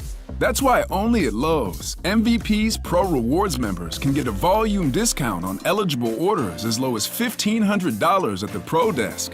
That means you get the prices you need to start any job, small or large. Because Lowe's knows pros. Valid in-store only. More terms and restrictions apply. Visit Lowe's.com/terms or a Pro Desk for details. Tim Donnelly here for Zero Res. Zero Res is just like the rest of us. They've seen what North Carolina has been through these last few months, and they want to help. In addition to that, they want you to have your house clean for the holidays. That's why Zero Res is hosting a food drive this year. When you get 3 rooms cleaned and donate a non-perishable food item, they'll clean a 4th room for free. Being thankful for what we have makes us realize we can do more for those that don't have as much. Visit ZeroResRaleigh.com or call 919-995-0000.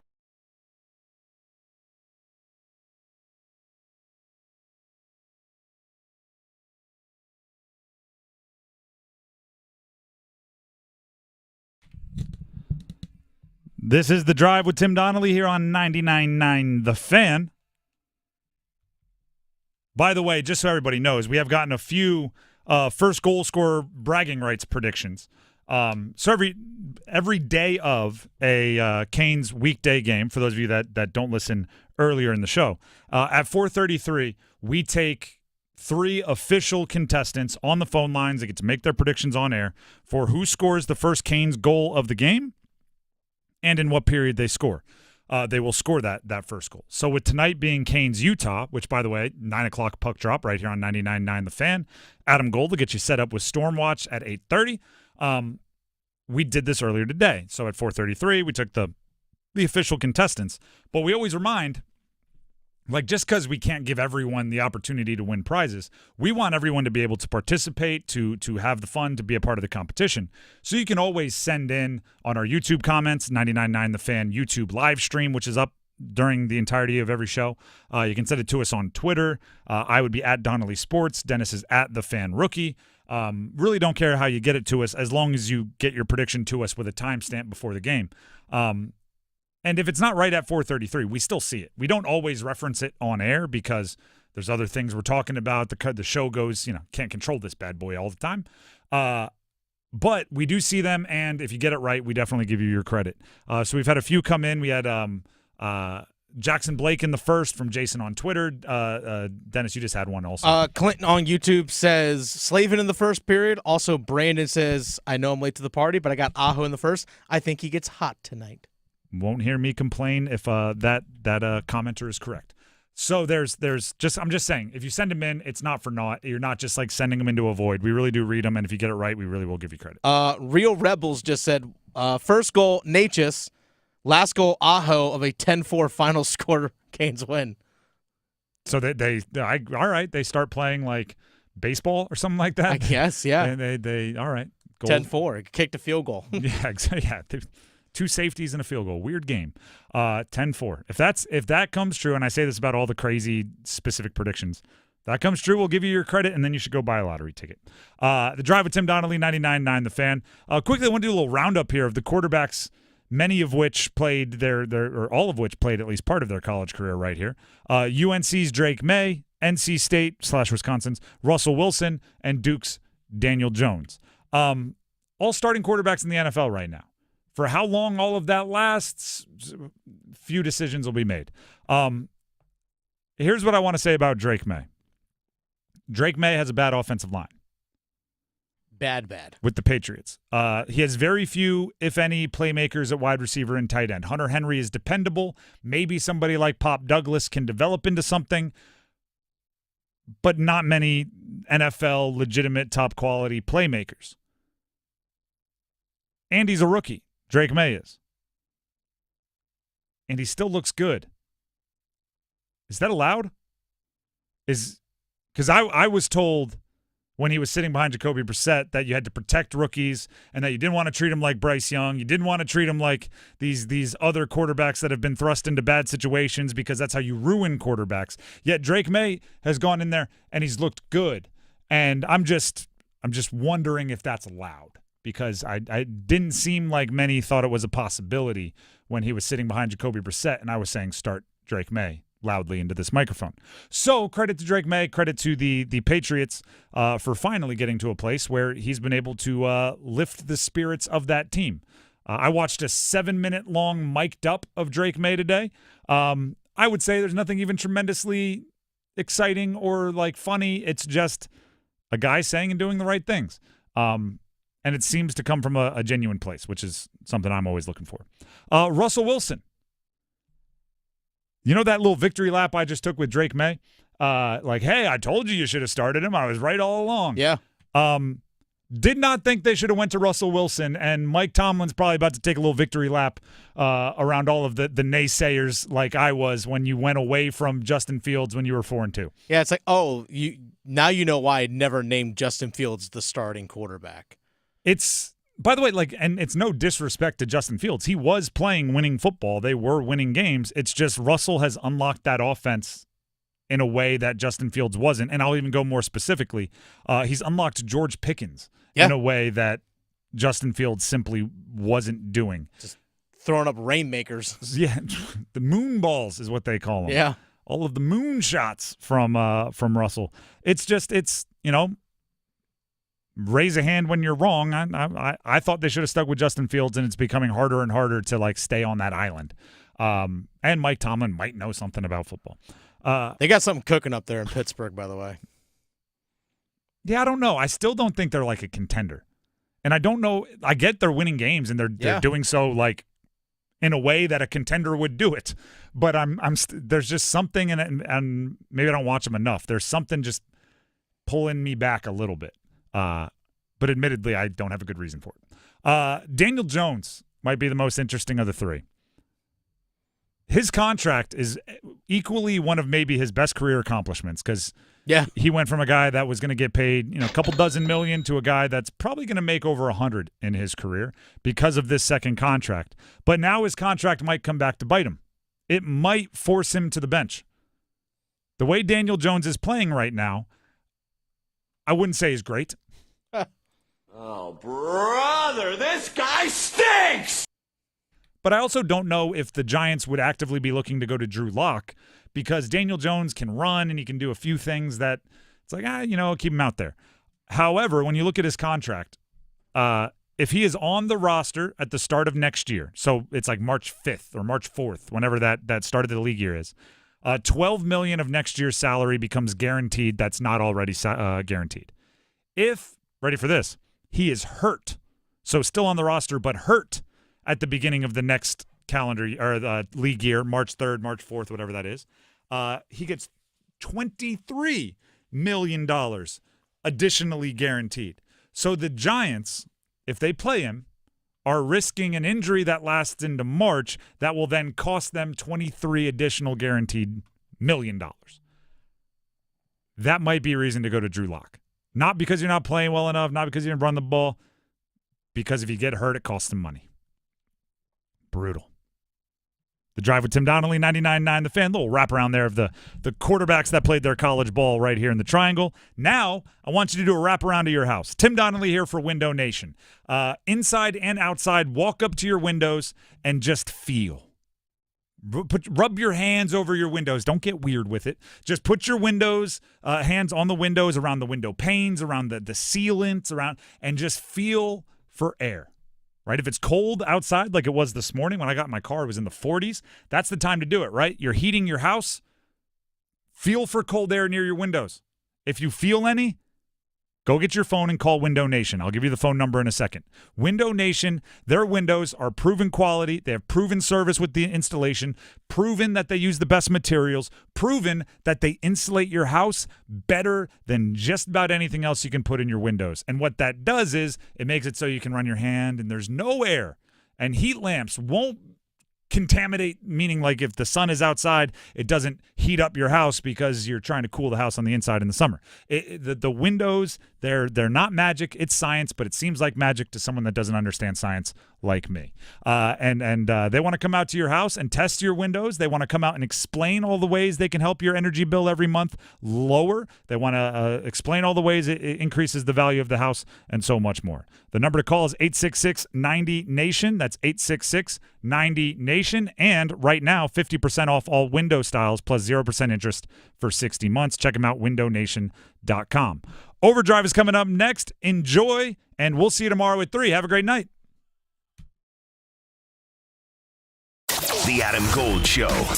More than the Panthers winning, I was just excited that Bryce Young looked like a quarterback who could play in the league. Now let's build on that. It doesn't do anybody any good to pretend that Bryce isn't going to be the quarterback. He has to be the starter in Germany. I don't get why we decide